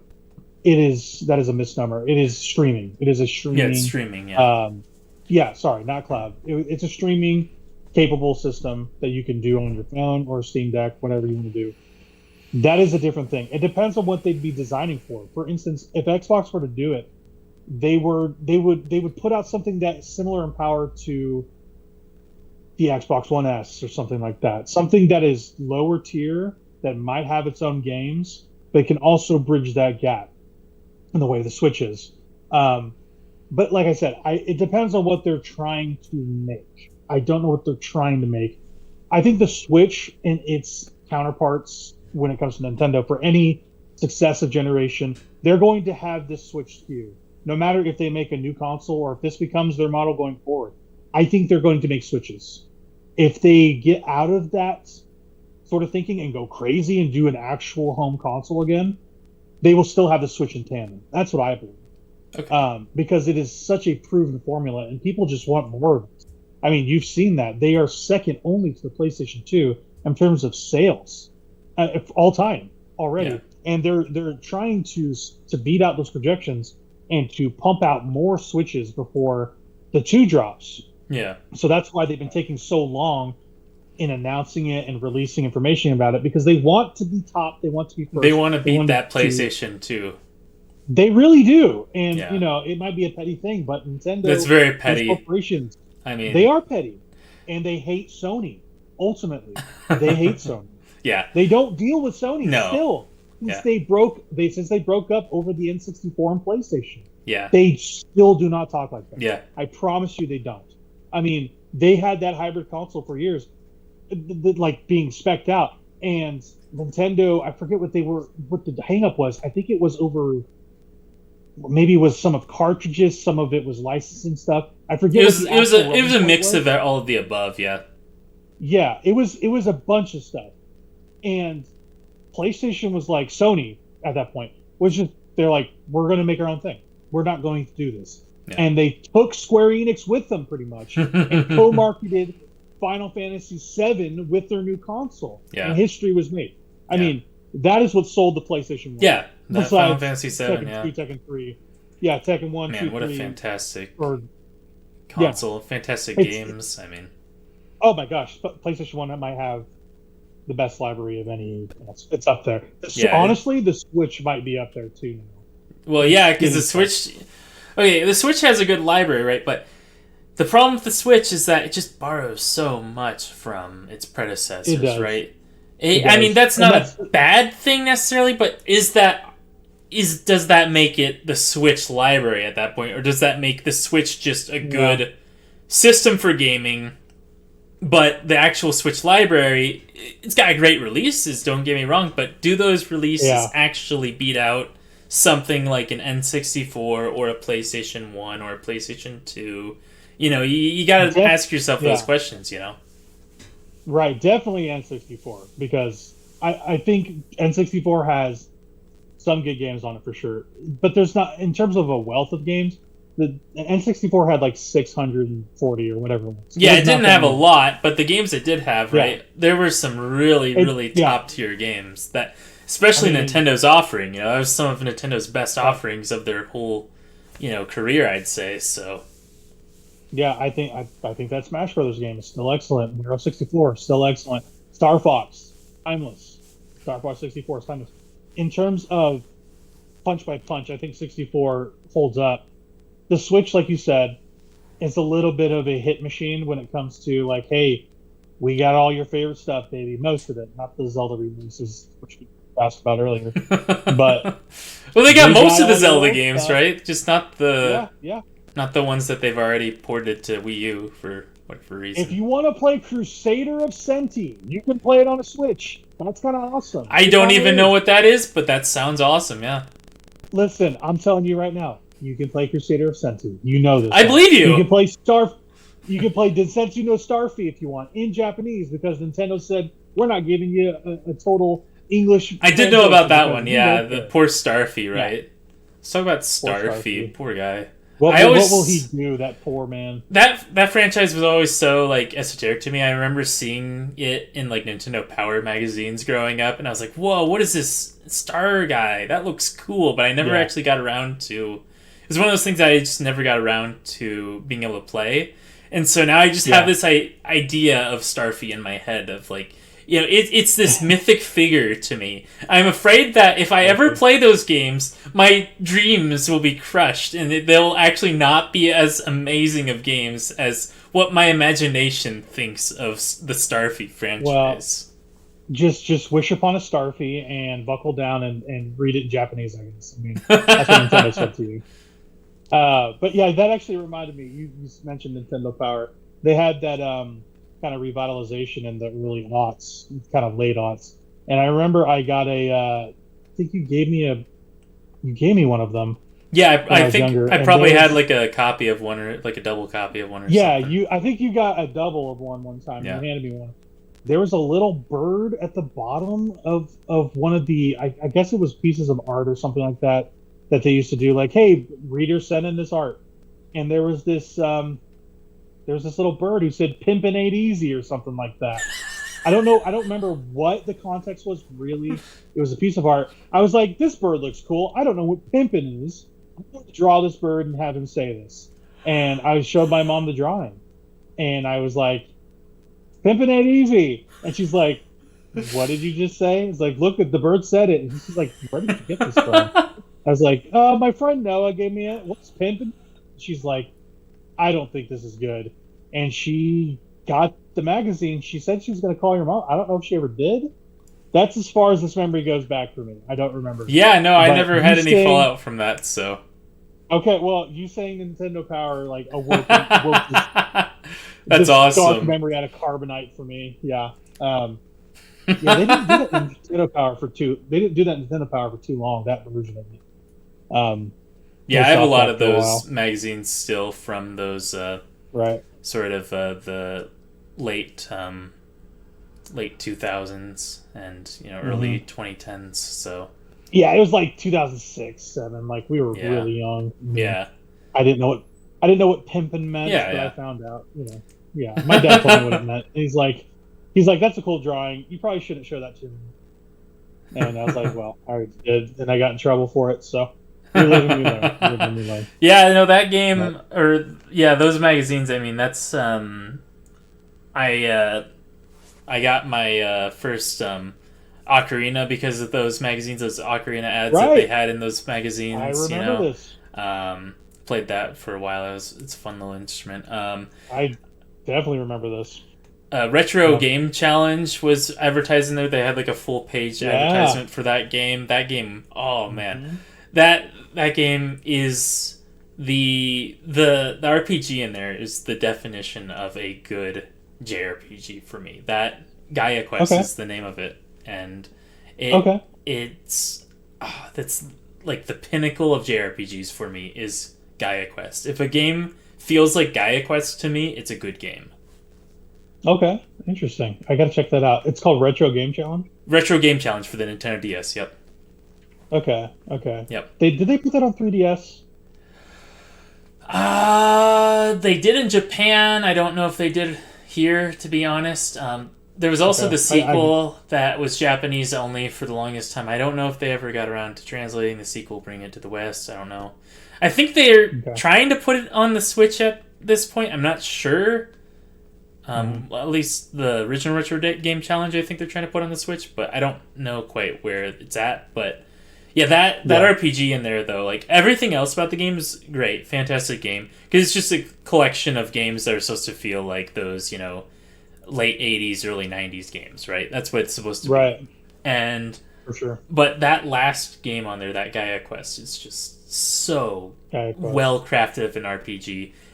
Now, a lot of nostalgia goggles for me with that, because that would probably be the very first RPG, traditional JRPG I ever experienced, because that was just not a genre that was ever on my radar as a kid. Mhm. And so, Right.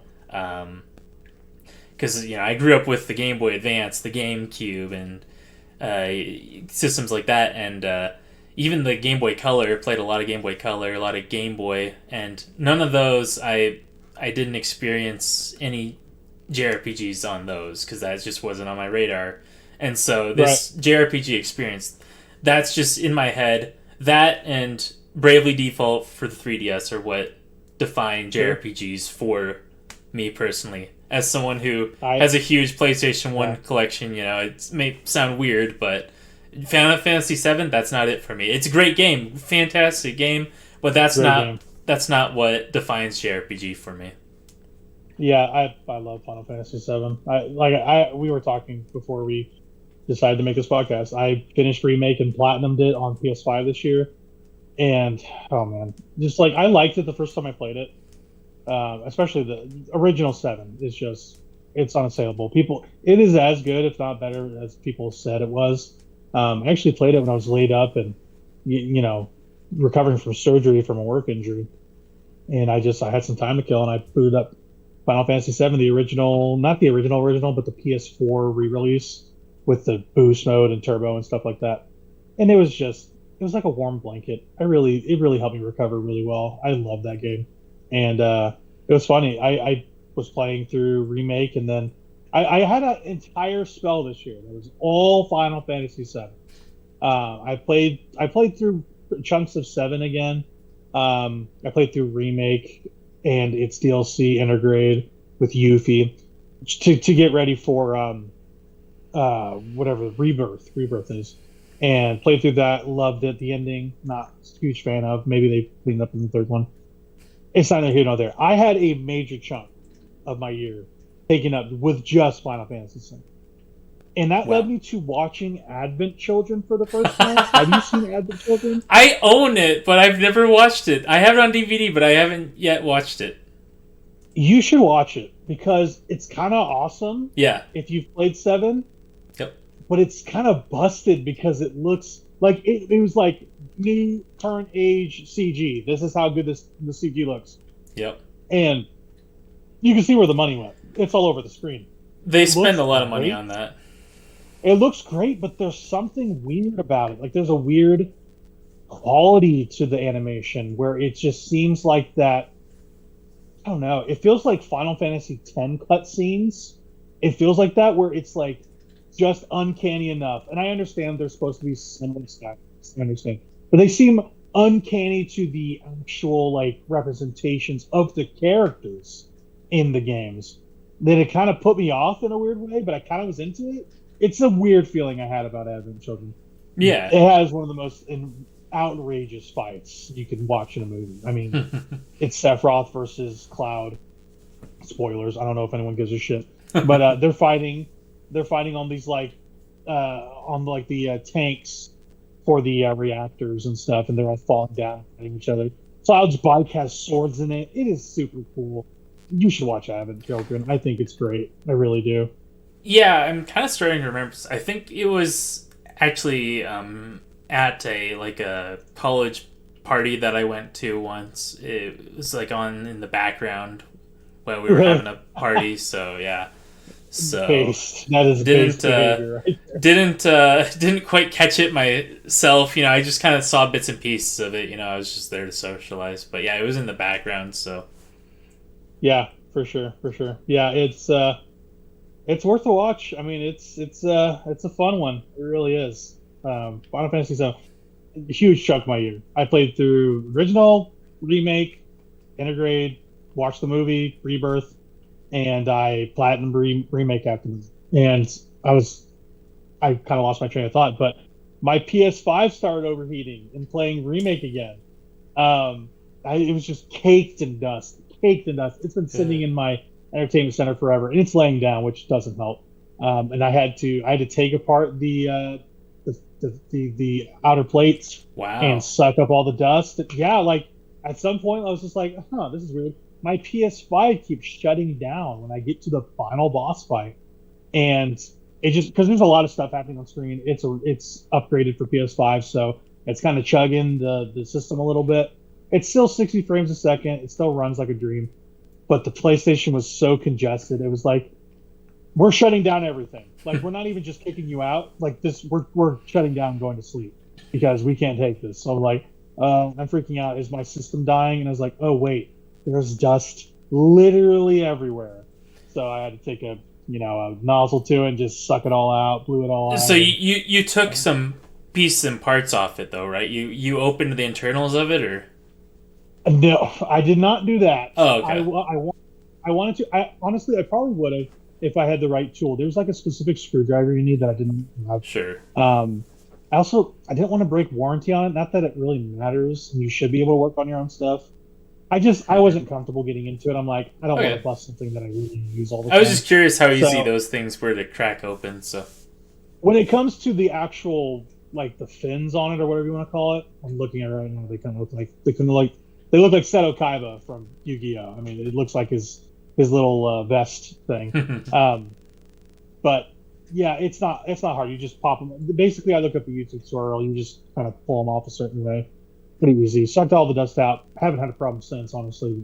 Looking at it now, it might be congested by the time we're done with our conversation. But yeah, it was kind of a wake-up call going like, man, maybe I should dust more in my house. Maybe I should just be more proactive about dust bunnies. That's I'm not the person that just struggle. cleans, but yeah, it is. I mean, and I had 2 dogs, a child, the wife, myself, just hair and particles going everywhere. So, but yeah. I kind of no good segue for this. I've been playing a ton of Balatro. Have you heard of Balatro? I've heard of Balatro, yeah. I haven't touched it myself, but I know what it is, like the idea, the concept of it. But other than that, I really don't know much about it. So, judging from my PlayStation, which I'm looking at the screen, it says I played 19 hours on my PlayStation. It has to be more. I can't imagine it being that low. I've played Balatro. I want a run of it. It's really good on console. What's really got me back into it, though, there's a phone version of it that's fine. The iPad version of Balatro is just immaculate. It is so good. I've been playing it nonstop since they put it out. I think it came out when last week sometime. I bought it as soon as it came out. It was like $10. Oh my gosh. I've just been playing the ever loving crap out of it. So, for those who don't know, those who do, Balatro, it is maybe one of the best games ever made. It is a card game. It is solitaire-esque with a twist. It has your regular deck of cards. And then so you're playing with a deck of cards. It has poker hands. It basically takes some of the theming and rules of poker and makes it into a different thing, makes it into different games. You have basically 3 levels per tier. There are 8 tiers called antes. If you beat all 8, including the bosses, you win a run, and you can have an endless mode after that. There are different decks you can play with, like, for instance, you normally get 4 hands to use per round. This deck of cards will let you get 5 hands. So there's a deck for that. There's one that has a discard pile where you normally get 4 or 3 discards. This will give you another one. This will give you 4 discards. So there's different decks to win each run with, and there's different modifiers dependent on how you want to play and how deep you want to go. I've beaten it 3 times on PlayStation, phone, and now iPad, different ways. It's you use poker hands that are then modified by these Joker cards that each have different abilities and different colors, different meanings, basically. So you arrange them all. Think of it like this. Think of it like a kind of green poker table where there is a top portion where the Jokers rest. There's an amount of them you can get per run. You buy them in a shop after every round, for instance. And you use these cards, play a certain hand dependent on the number on the cards, the symbols on the cards, and your jokers. They each come out to try to beat the round's number, which is called the blind, basically. It's a little too nitty gritty. Anyway, you just have to play like 3 rounds of this game to really know what it's like. It's not like poker. It's not like solitaire. It's its own thing, and it is beautiful. It is. If it not, it's gonna be tough, but it's gonna be Balatro metaphor for me this year. Like, if we're getting down to it, it's October as of the time of this recording. Balatro is just immaculately designed. I think it was made by one person, which is amazing to me. He got some publishing through Playism or something like that. Let me see who they got through. But he's basically put it out by himself. PlayStack Limited is what it was called. If you haven't played this game, you need to play this game because it will become your life. And it is so easy to get into, so easy to play. Yeah, I could ramble about it all day, every day. I've been playing so much of it. I played it at work today. I shouldn't have been doing that. I did it. It's great. Everyone should do it and act like they're working, basically. So, Balatro, it is an addiction. It is a lifestyle. It is going to be the end of me. And it's probably going to be my game of the year, if not for metaphor. We'll see where that lands. But, yeah, it's on everything. So, Noah, play that game. Yeah, I mean, I do love a great card battler. You know, I love actual TCGs, but I also love a good card battler. You know, I could name off a million card battlers, but would be here all day. Yeah. But I just haven't got around to playing that game yet. And yeah, no, it's fine. I highly recommend it. It's the last roguelike experience that I had was I played a lot of Binding of Isaac recently. I actually went in and I completed some pretty difficult runs with majority of the cast. I got 65% of the achievements on that, and so oh wow, yeah, that's a tough game. Yeah, a lot of fun though. I think my best run was going through and beating the beast with Tainted Lost. So yeah, it's I had a lot of fun with the game. I just knew that it was time for me to put the game down. I thought about trying to 100% that thing, but it was just time for me to put the game down. I was just not having fun with it anymore. It was just becoming too repetitive for me, and so. But I got a lot of enjoyment out of the game. I got a lot of hours out of it. I think I put maybe 250, 300 hours into that game. So. Wow, that's a hefty amount. That's always kind of heartbreaking. I know where you're at. I've been there, where you just like absolutely love this game to pieces, and you just kind of wring all you want out of it, even when it feels like it could be played more. You're just like, I'm good.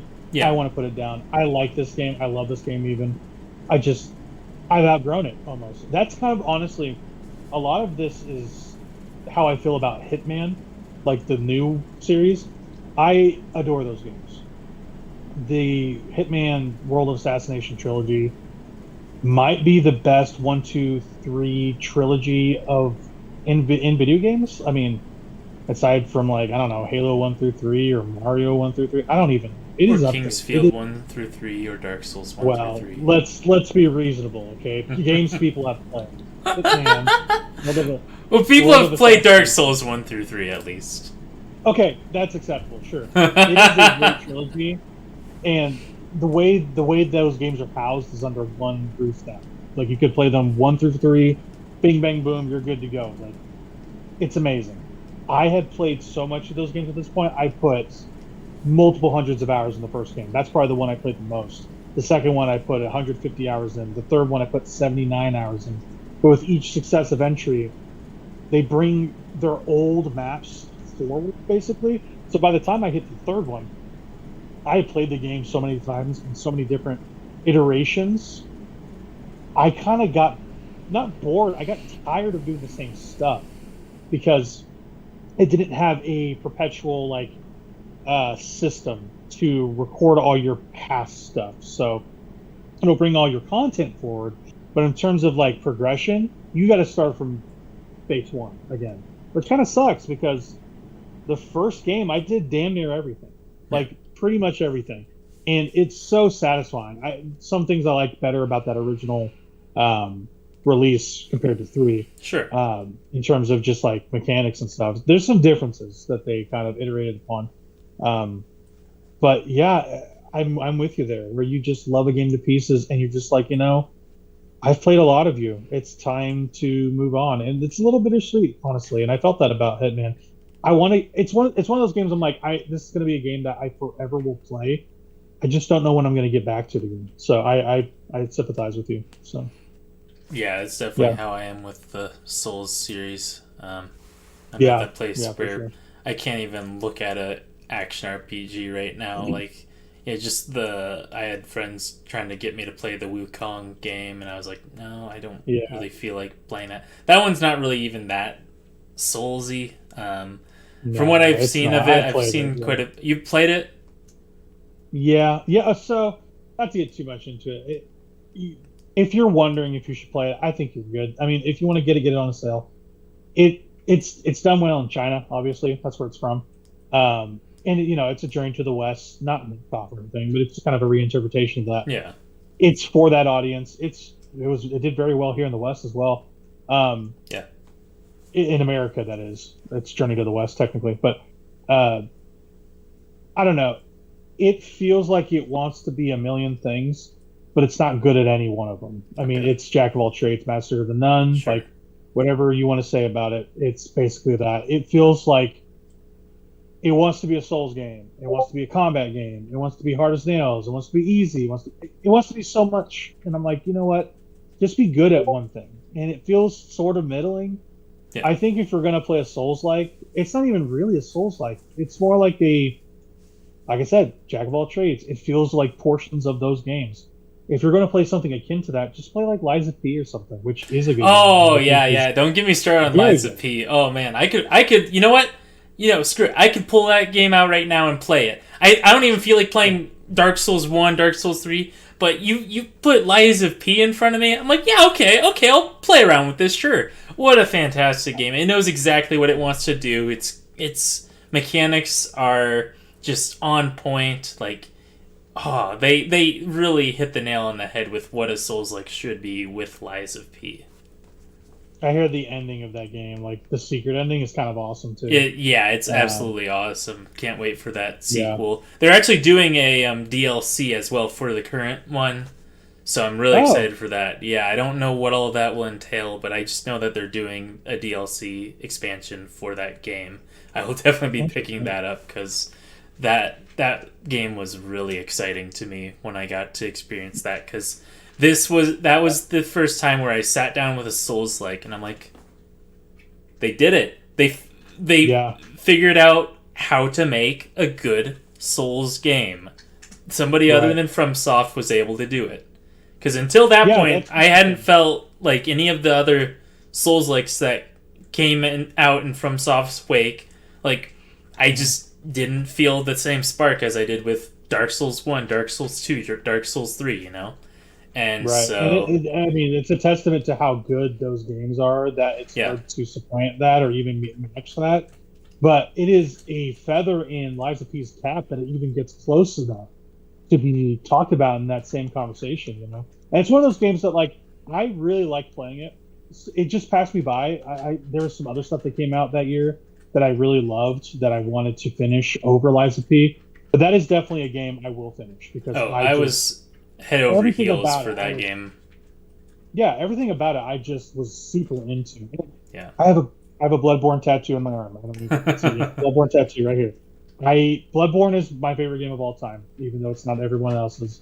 Lies of P is as close to a game as I've felt gets close to Bloodborne. I mean, it really is just Sekiro mixed with Bloodborne, right? At its core. I mean, that's just music to my ears. Sekiro, I beat that game 4 times. I platinumed it. Yeah. That is maybe my favorite FromSoft game, if not for Bloodborne. Yeah. I mean, those two, that's 1-2. You know, it really is. There's no other. So that's exciting. Yeah, I mean, Lies of P feels really good to play. And it's got a great story, too. Great character designs. And so it's just all around a really interesting game. Really well done. Yeah, that's definitely a winner game for me. I will go back to it when there's nothing else out, for sure. Yeah, definitely recommend it. Yeah, and I mean, you know, right hot off the heels of that game, released Lords of the Fallen, right? So I'm like, oh, Souls-likes are good now. I might as well play this new Lords of the Fallen, you know? Because, you know, it's, I guess it's like a sequel or maybe a reimagining of the really bad original Lords of the Fallen. So I'm like, they can't get it wrong twice, right? That first one is not good. It's better than that first one, but I just didn't feel that spark. Like, I was maybe like 10 hours into it, and I was like, no, this isn't for me. This just doesn't feel right. Some people really liked that Lords of the Fallen game, but I just didn't see it. It felt too generic dark fantasy for me. It didn't feel like it had an identity of its own. It didn't, you know, I didn't care about its world, you know. It just wasn't right for me, so but it's Lords of the Fallen one, it was in that glut of games that tried to be Souls-likes, and that developer or publisher, CI Games, I think is what they're called.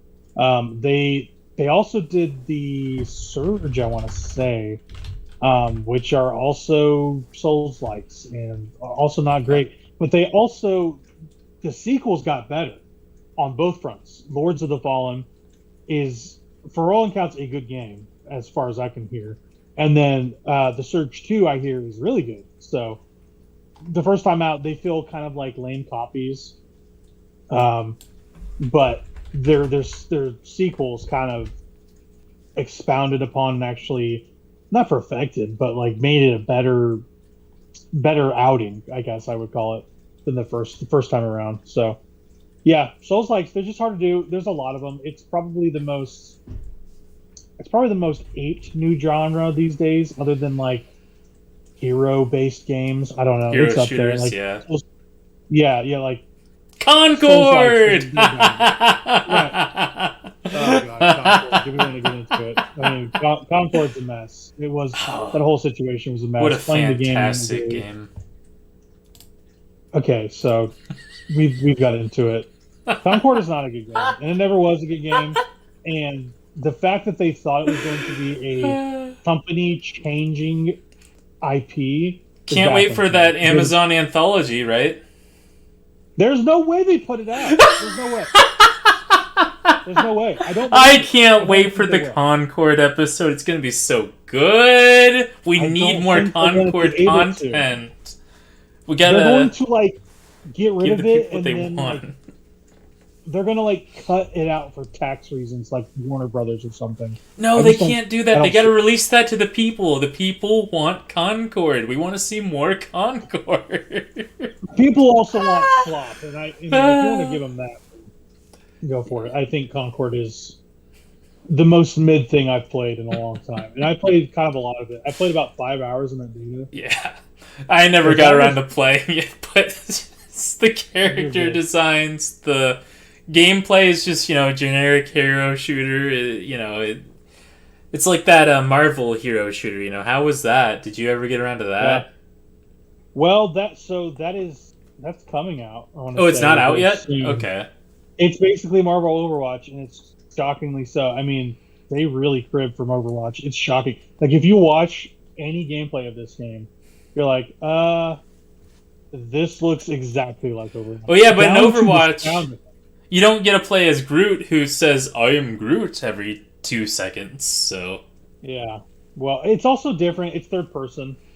It's got a different art style, of course. Yeah. I mean, it's not totally the same, but it's NetEase. They churn out these big games like nobody's business. Yeah. I mean, they just make all these games as a service, and you're just like this shadow company filled with thousands of people making these games. How do they make them? How quickly do they make them? Like, they're such a weird box of a company. Like, I don't even know what it takes to do what they do, because they're also putting out Destiny Rising, I want to say, which is a mobile Destiny game. They just announced this in the last year or so that they were working with Bungie on the IP. Destiny 3, let's go.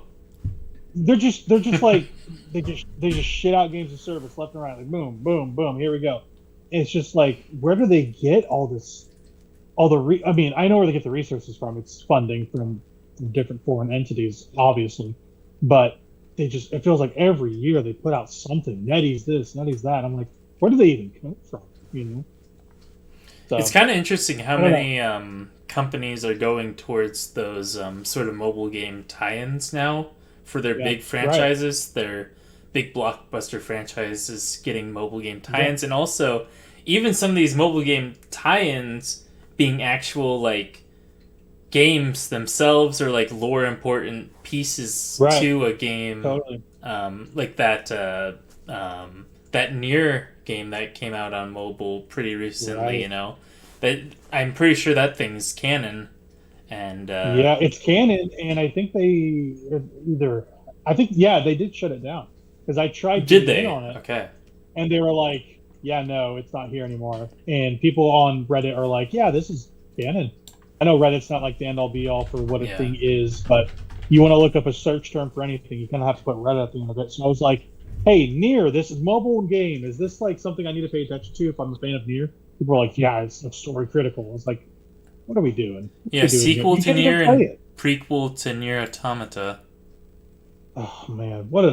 That's unfortunate, because I'm such a big fan of Nier, especially Automata.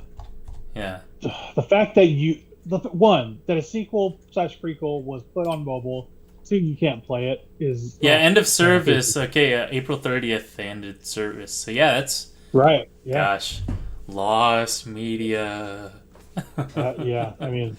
That's what Concord is, too. Concord's lost media at this point. Gosh, don't remind me. Oh, it's horrible. Is it going to be okay. Crime against humanity, truly, Concord being gone. It can't be this, because I think it's a server-based video game. It was, anyway. I was gonna say, could people capture it like PT on a PS4 and just like abscond it away from the internet? I don't I don't think think so. so. Yeah. Oh no, it says here. I think because it had like some like offline stuff. I think you can still. No, it doesn't look like it. Never mind. No, yeah. That's right now. That is, a game that you just can't play anymore because of those. You need those online resources.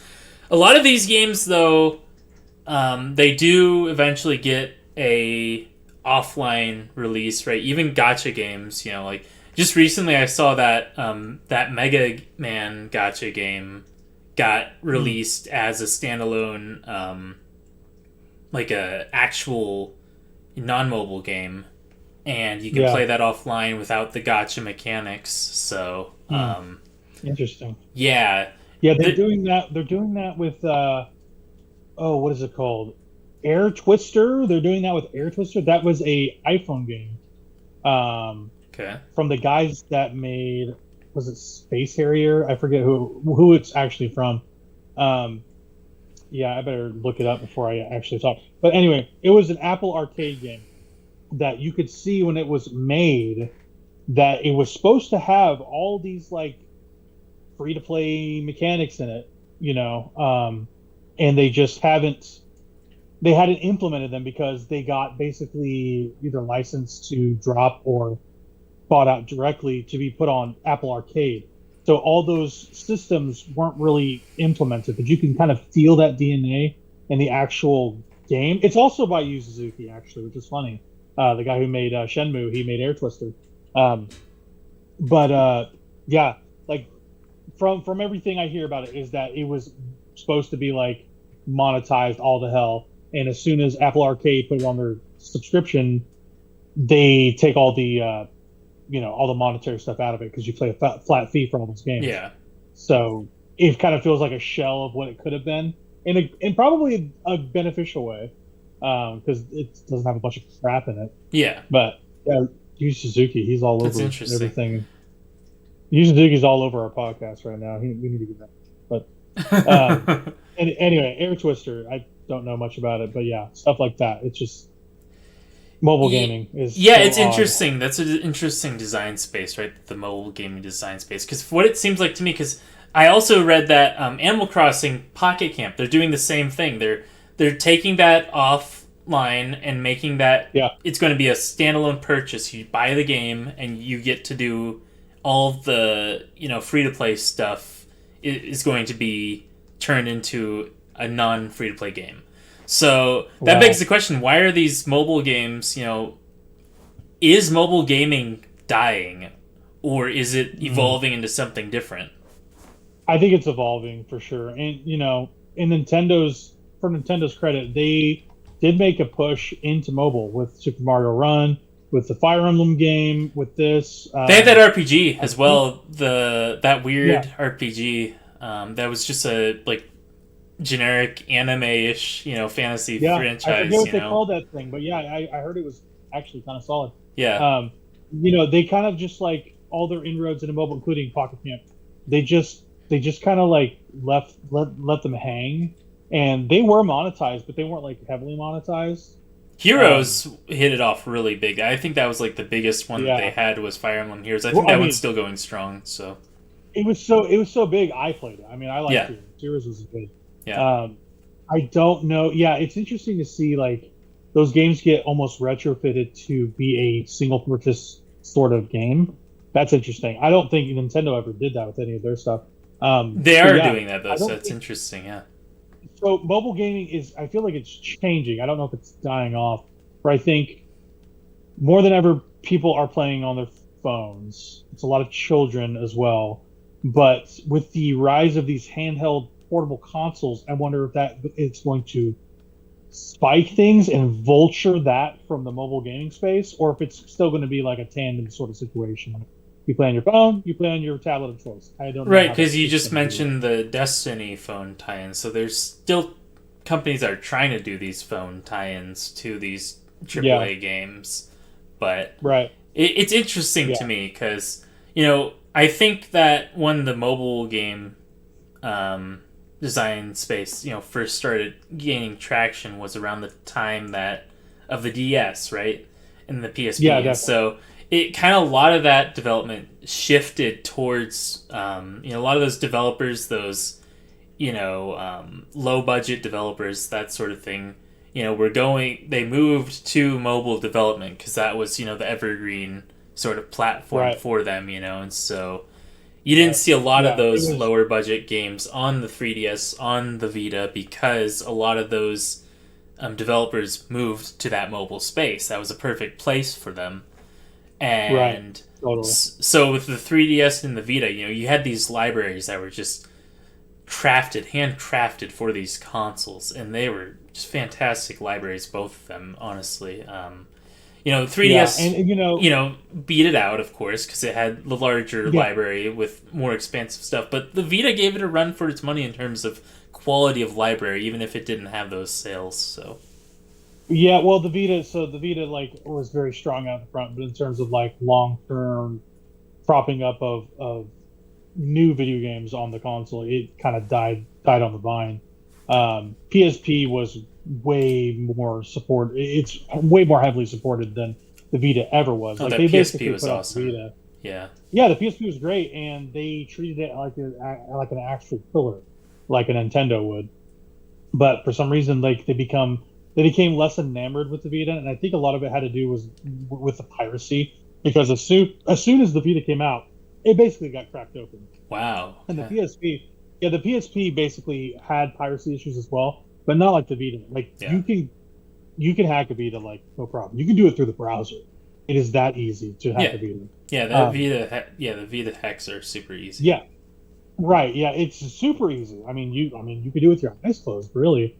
Um, it's kind of fascinating that people have gotten so proficient at doing that. They kind of make it like a challenge, like the Switch and cracked, and honestly, Nintendo's kind of cracking back down on that sort of piracy recently, where they've been sending out their lawyers en masse to kind of clamp There's down on these fan projects and emulation uh, Yeah, and even like hosting Patreons. sites, like everything's just been hit lately by those Well, it Nintendo sucks too ninjas. because like yeah. I mean, they're a law firm. Yeah. They litigate. They sometimes put out video games, but they are Nintendo of America. Right now, that's what they're feeling like more than ever. Yeah, Honestly, they're feeling more like a law firm because, I mean, they're even going after creators that talk about emulation or show emulation. So well, um, they're so against the idea. So they're trying to muscle in on people, and content creators, people that are getting moved in on like this. Some of them don't understand their rights. Some of them yeah, don't understand the ruling that was made in favor of emulation yeah. not being a crime. Like they're being, you know, they don't understand that Nintendo is does not have the power to get them on a lot of things when it comes to like emulation's illegal to them, to Nintendo. It Yeah. is not though. It is legal. You can emulate things. You just can't use Nintendo source code, their video games, that sort of thing. Providing the software, you can't do that, and you can't make emulation projects that include those things. Yeah. And that's the difference. Um, you certainly can't monetize it, and that's what people were doing, and that's what people were caught Yeah, on. that's what was going Where on they with were Yuzu, right? Yuzu, yeah, they had emulation And I think that they Citra was had hitting the Nintendo fallout code of in. the Yuzu situation as Yeah, well. So it's kind of been down the line here, where now Ryujinx got taken down when yeah, that was a legal effort. That was a completely legal effort, not using any of Nintendo code, but they got muscled out and intimidated those people, those developers, because yeah. they didn't want to face the might of Nintendo, who would go to That's court. yeah. Nobody wants that, right? That I mean that happened all the Yeah, way back in. If you're a Smash Bros fan, that happened all the way back yeah, with Project M. Project M was yeah. Oh steady yeah, development, and then they got muscled away from oh yeah. development on that, and so but that's since been taken over by the Project Plus team, and so that's still going Yeah, strong with a right, really good right. I mean, community. it's one of those things where they just need to have their P's and Q's dotted across, whatever you want to say. Like The efforts. If you try to make money off of this, you're going to get caught. I mean, you just are. If you're advertising it for money, even if it's your own code, like you're drawing attention to yourself. And that's the issue. Because then Nintendo, they're going to get letter of the law on you when it comes to a lawsuit, and they're going to say, "Hey, you might have emulated this. This might be your code. You're playing our video games, which is our property." And the emulation of it is not the wrong thing, but the playing of the video games on unlicensed hardware is going to be where they get you. So, as far as they're concerned, if they're going to court over a court case, you are screwed because they will throw the book at you. And people just don't want to deal with that, even though they could win on technicalities. Because, Nintendo's a corporation. What do you have against a corporation? There's a lawsuit going forward right now with a guy, just a single guy, going against Nintendo. He was what was he? He was a developer using their code though, so I don't think he's going to win this case. I forget what this case is. It was on Video Games Chronicle the other day, and I don't want to talk out of my behind here, but yeah, it's not good. They want to take you to court and they want to win ultimately. So emulation, in terms of Nintendo projects, I think it's dead in the water for right now. Like, the heat really needs to calm down on anybody looking to do this sort of work. It really does, because it's dangerous out there. Like, people are not going to be okay in this line of work. Yeah. So. I don't even think that, it's necessarily the monetization at this point that they care about. They just don't want anyone doing anything with emulation. And that's terrible for games preservation, because a lot of these games aren't going to be playable, if, all these emulators aren't being able to be actively developed anymore, then later down the line, we're not going to have any active emulation projects for, Nintendo stuff. Yeah, definitely. So this is kind of mired in controversy, I understand. He was one of my favorite YouTubers, the Completionist. He cataloged basically every Nintendo game released on 3DS before that shutdown happened. Yeah. And he bought all the games. He bought every single one of them for like $7,000 or something. Which is good from a preservation angle, but it would have been way easier to just hack his 3DS and just get it, And I don't think that's what he did. He could have done that. He probably should have, to save some money. He did it the right way is the point, and he probably had the money to spare. But, not everyone's going to have the opportunity to do that, Not everybody can or even wants to hack a 3DS or has the money to spend on every single game. Like, how is anybody going to play Rusty's Real Deal Baseball? Nobody knows, because it's gone forever.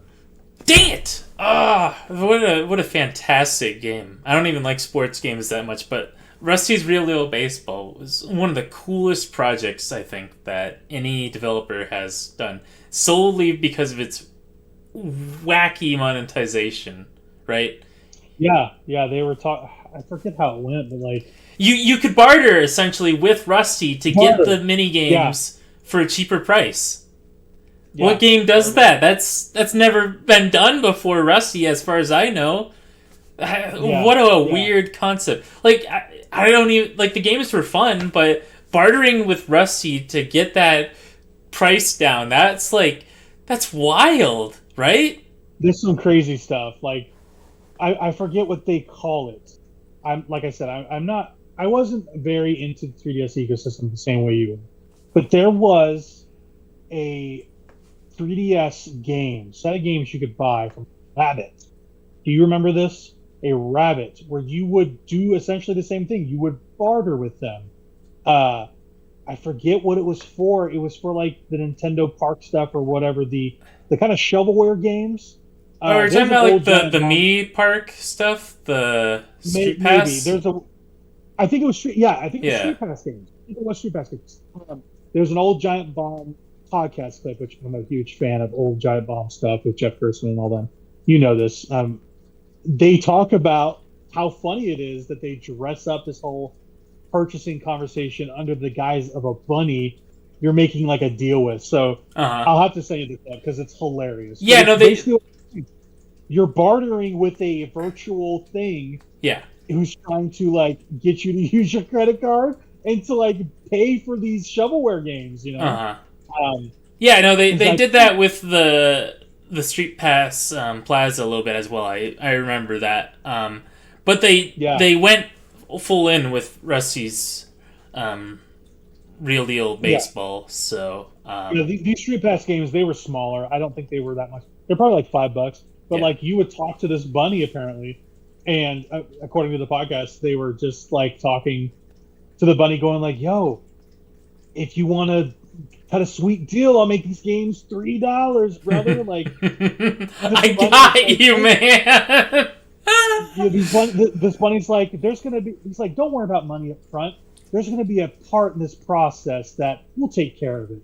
It's just funny they like made this like line of dialogue for Yeah, this that's purchasing awesome. decision you have to make, It's so like good. fielded by this bunny. Like, it's Right. insane. They weren't creating that for kids though, right? Like No, why would definitely. I they mean, create an experience like that for kids? Kids don't really care about money. They don't have credit cards, you know. That was a yeah, that was a they knew their audience was, you know, people our age that, you know, have right, credit cards, have disposable income and are like, "Wow, right. what a weird mechanic, a weird way to sell this shovelware game, Nintendo. Sure, Yeah, take my definitely. money. You convinced I mean, me." if you like, there was some actual effort put into that, which is Yeah, wild to me. But yeah, Street that was Pass, man. fun, and though Yeah, that's an experience that's can no longer be had because they've already taken down those. You know, they've already completely done away with all that 3DS content, all of that Wii U content. They don't care about it anymore. They're done with it. yeah, for sure. Wiped their sleeves of it. You know, clean their hands of it. You know, Yeah, Fire Emblem Fates. I mean, the Revelation chapter. You know that right. I'm pretty sure that was download only, so you just can't have that one anymore. I mean, Oops. so there are ways to mod a 3DS. We're just talking about those experiences of buying those games, though, But purchasing you those cannot buy games. those games Yeah, anymore for sure. You just the actual way to do it you can't do anymore, and I think that's a yeah, shame. Even in perpetuity, they should offer that service. I really do think yeah. that.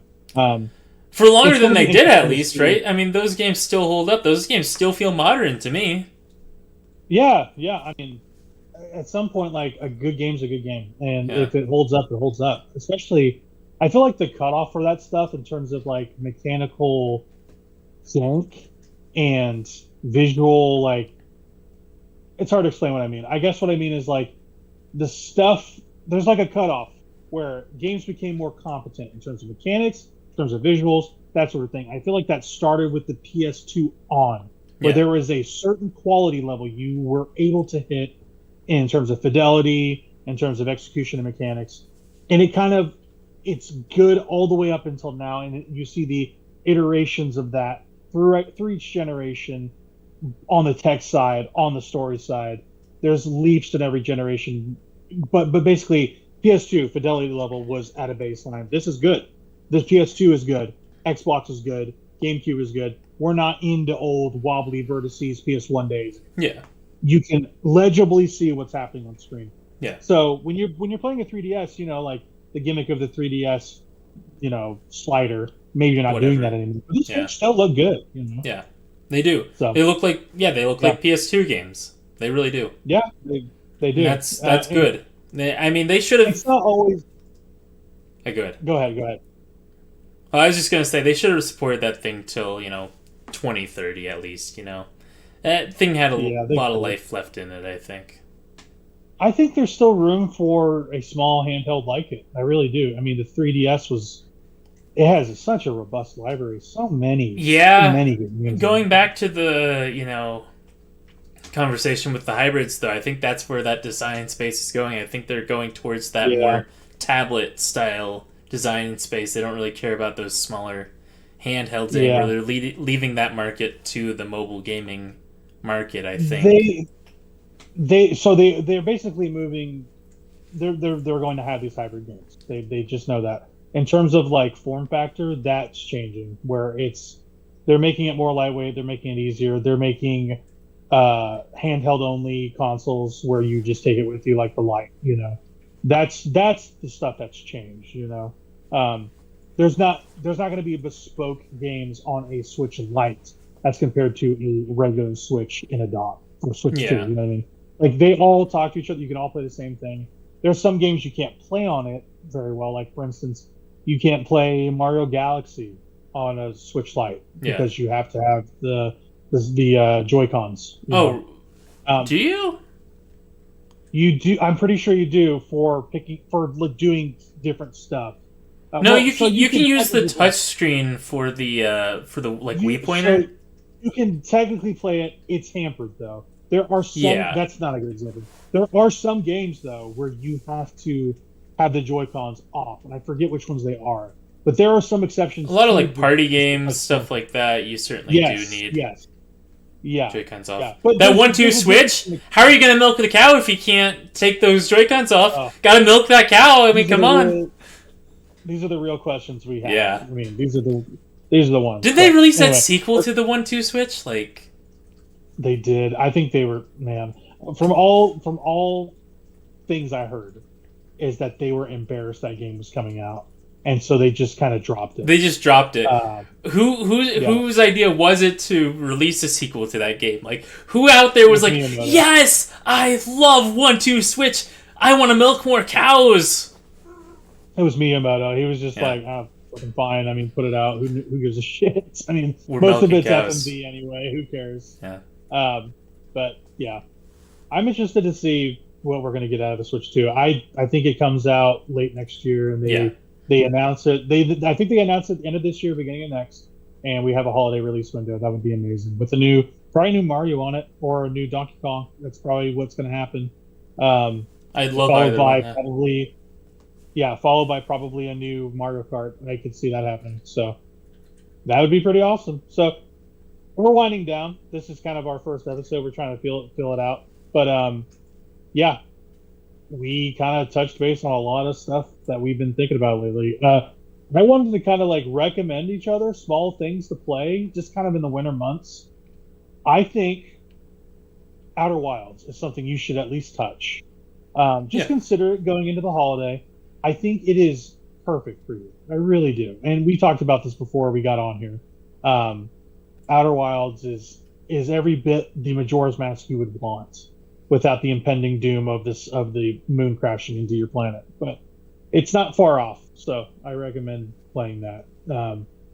What was some other stuff that you wanted me to play? I can't remember. Yeah, I would say you should really try, if you want to dive into some old, a little bit jank PS1 stuff. Okay. Try out the original Japanese King's Field. There's an English translation of it out there that's really good. But that original one, it's 5 floors, so it's very lightweight. It's like a 30 megabyte game or something like that. So it was a launch game for the PlayStation 1. And so it's a really great experience, really great condensed experience on what that King's Field and that core FromSoft experience is. I think it boils it down in that small package really well. Okay. I'd recommend playing through it with a map of the dungeons next to you as well, just because those games are built like a labyrinth, so you'll spend a lot of time spinning your wheels if you don't. Yeah, sorry to interrupt. Do you think it would be better could I play it in Japanese and get everything I need out of it, or would I need to have an English translation? What do you think? If you had a guide, you could play it in Japanese, but that English fan patch is really fantastic, and most sites that are hosting it have that pre-patched with the English patch. So. Oh, great! Yeah, that's kind of what I would look for. Because I was pulling out my hair recently, trying to patch. What was it? Trails in the Sky 3 from Japanese into English, and no one pre-patched it. They're just like, why can't you do it yourself? And I could never figure out how to do it. Sure. But if it's pre-patched, that'd be amazing. Yeah, most like older games, retro games like that, they come pre-patched when there's an English patch for them. So. Okay, great, awesome. I made a note of it. I will definitely look into it. Yeah. So when you think of Kingsfield, what do you think of, and why would it appeal to me? So when I think of Kingsfield, I think of it's a video game at its core. To Yeah, me, Kingsfield is video gaming, right? a video game ass video game. Yes, it is a video game as video game. Exactly. It is the guy with the sword goes through the dungeon, leveling up, Yeah, killing the monsters, killing the big bad. That's what yeah, Kingsfield 1 is. That's what video gaming is in my head. And, that like if you ask someone on the street what's a video game, they'd probably give you something like that. At least back in the day, yeah. Nowadays, it's Right. Call of Duty, but back in the day, I that's mean, what it yeah. was. It was guy with a sword goes on a quest, Okay. and Okay. so that's what Kingsfield 1 is. And it really highlights those, the FromSoft difficulty, the FromSoft methodical combat. It's all there in that original From Software game. It's really Yeah. impressive just how much they crammed into that 30 megabyte PlayStation 1 launch title. So, Right. Right. I have a PS1. Should I just get Kingsfield 1 for the PS1? I mean, as long as, like I said, as long as you have that guide with you, you pull up a game FAQs guide, and have that map of the Yeah. place, you'll miss out on some of the story beats, but the story beats aren't really that impressive.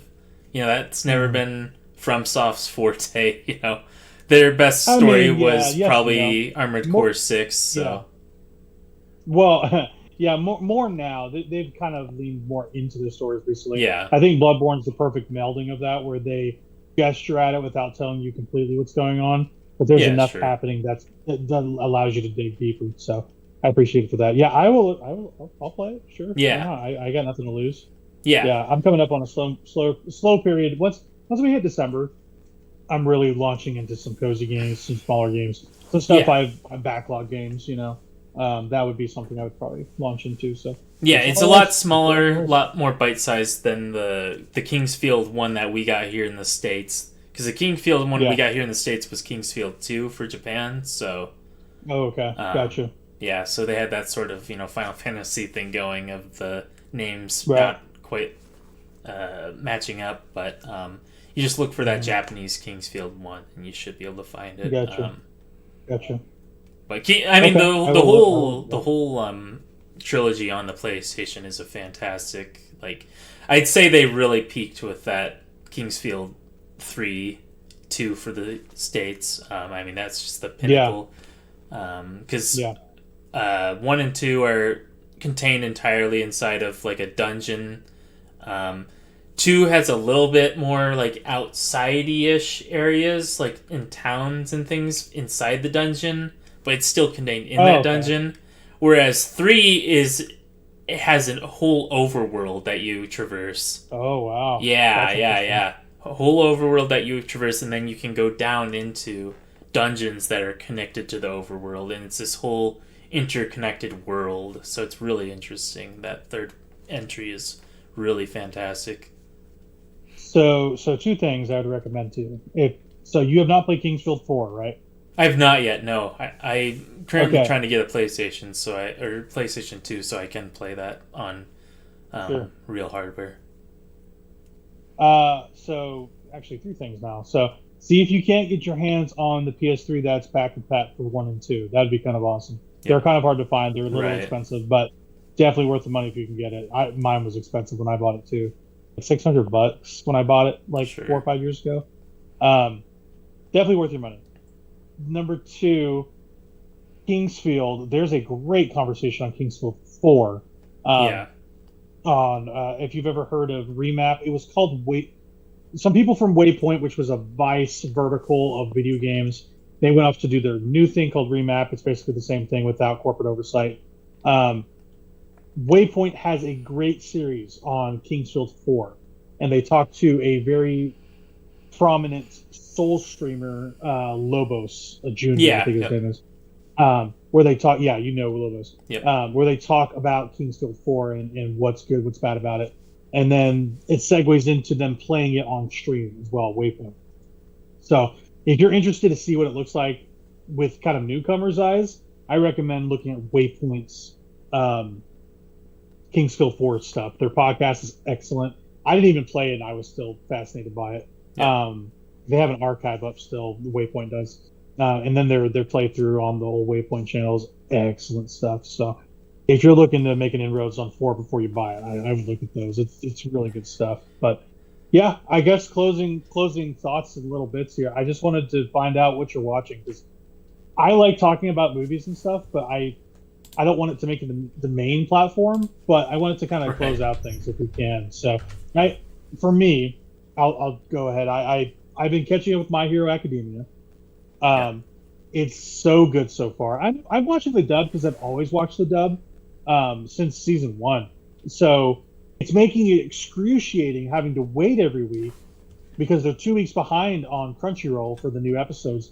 And the last episode just aired, but I'm 2 episodes behind it for the dub because that's the way I've watched it. So I'm like crawling my way towards the finish line after binging 10 episodes or whatever it was I was behind. So it's kind of infuriating, but the anime is in such a good place right now. I am so excited to see what season 8's going to be. But yeah, that's what I've been watching. What about you? Yeah, so last season, I'll kind of go over it since the last season's kind of wrapped up now of anime. I watched that Oshinoko season 2 was really great. Okay.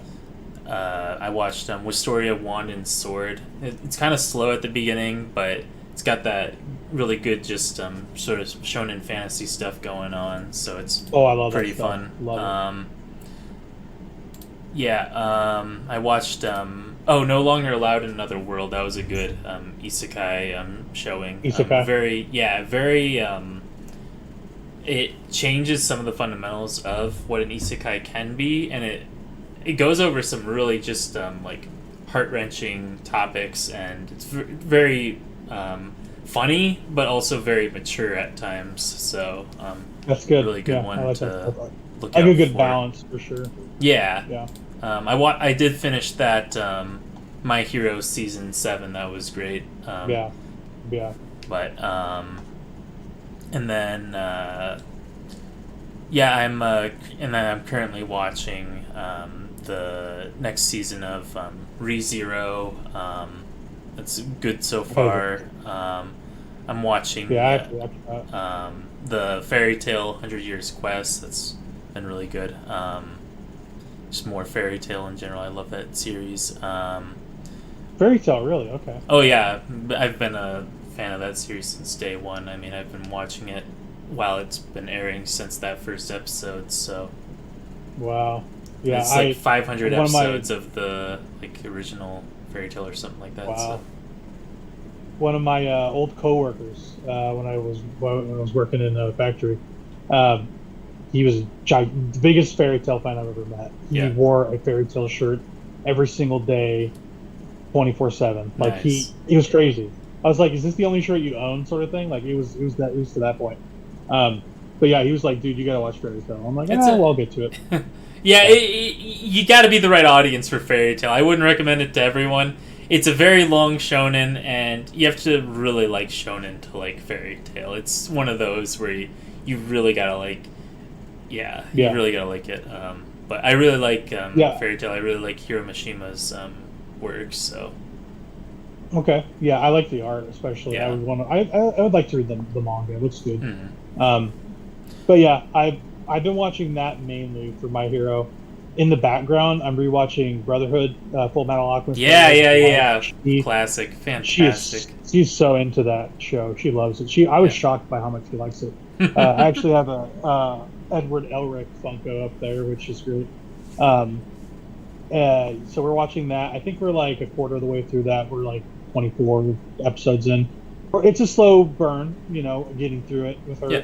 Because sometimes she wants to watch something else. She's got her own shows, whatever. Yeah. But we would try to watch 1-2 episodes every other day, whatever. I watch football pretty constantly, so it's kind of hard to do it during the football season because I watch that pretty frequently. But we're watching that. I'm almost done with Dragon Ball Z Kai, which is just I just love Dragon Ball so much. I watched the original Dragon Ball when we had our daughter, and it just thinking about watching that with the new baby was like nostalgic for me, but also like maybe realize like, oh wow, I've kind of like grown up alongside watching this show. It's weird. It's a weird feeling to have.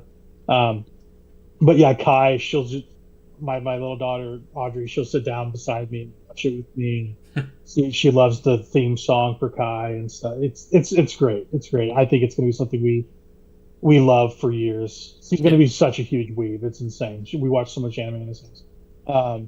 I've like dabbled in like Freerin. I've dabbled in Freerin is I love Freerin so much. What a fantastic I'm only a couple of episodes in a Freerin, but it was excellent so from what I've good. seen. That I've watched a few. Ranking of Kings is great. Oh, I love that one. Yeah. Just some stuff I like really need to plug away at. Yeah. For me, it was about getting the long shows out of the way. Like I'm almost done with Dragon Ball. I have like 3 more episodes of Kai left, which is nothing. And like I'm almost done. It's already like a show that's already been condensed to the main stuff. Yeah. So I'm almost through that. I'm almost through watching Brotherhood again. Almost through My Hero for the season. So I'm looking to plug away at smaller shows, and I'm probably going to do Ranking Kings and then Freerun next because Freerun is awesome. I also watched all of oh my gosh, it's the manhwa that got adapted. Why am I Solo Leveling. Yeah, Solo Leveling. Yeah, I read the manhwa of Solo Leveling. I absolutely loved it. Yeah. I don't even read that much manga or manhwa, but I fell in love with Solo Leveling's premise and just absolutely tore through that thing. I love Solo Leveling so much. Yeah. Also, Adam, you remember Adam? He's a huge fan of Solo Leveling. But as for manga reading, I've been reading a little bit of that too, dabbling in that. I've also read a ton of Dandadan, which Dandadan's airing right now. I was going to talk about that. Yeah, I've been watching the adaptation of that. It's awesome. It's so good. It's by Science Saru, who did some of the Star Wars Vision stuff, which is really well done. Really, really, really well done. Yeah, I think even Kojima is watching Dandadan right now. Is he? Yeah. It's that art style. They capture it perfectly. The manga and the show are pretty much 1-to-1. It's fantastic stuff. It's pretty out there. It's very out there. Yeah, you gotta be a real weird anime fan to enjoy Dandadan, right? Yeah, but it's not a gateway anime at all, but it is. If you want to get wild, it's very wild, very fun, very. If you like occult stuff, then it's fantastic. Yeah. It feels like Mob Psycho 100 by way of Jujutsu Kaisen a little bit. Okay, yeah. It both like, fantastic. Gives me those vibes. Yeah, it gives me those vibes. Like the main character looks like Mob, so that's highly recommended. Did you see the Uzumaki thing that was going on? Yes, I watched that first episode and I was like, this is pretty good. I'm not familiar with the original work. I never read the original work, and so I went into this like, this is going to be my first experience with Uzumaki. And so I watched that original episode. Now, it didn't quite, creep me out. I more so thought it was kind of funny, I'm going to be honest, but it was humorous to me, right? But the attention to detail and the level of animation on that first episode was fantastic. That second episode, though, don't know what happened. I've heard a lot of things thrown around. I haven't heard anything definitive, so I don't want to say anything definitive, but all I do know is they definitely dropped the ball in quality on that second episode, unfortunately. Yeah. It's entertaining still. Like, the animation's entertaining, but is it high quality? Not really. Yeah, it's I've seen some Twitter gifs of this second episode, and I just went like, where did the budget go? That third episode's out now, and I'm just like, maybe I'll just wait for the fourth one to come out, and then I'll just watch it all at once. But honestly, like, the source material is so strong, I feel like it didn't really need an adaptation. If you're gonna do it, just do it right. I don't know. Like, that first episode is such a tight group of like proof of concept. It really pulls off what it's going for. Yeah, I highly recommend people watch the first episode. Yeah, but other than that, it's pretty dodgy. You go as far as you're willing to go, but it's not great. So Yeah, a bummer. Like the source material is such that it's a classic. I think it's you should read it. But if you want to dip your toe in, I think episode one's fine. It's great.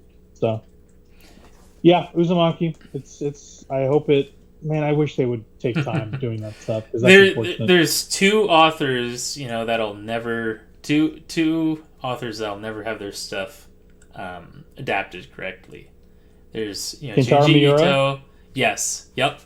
I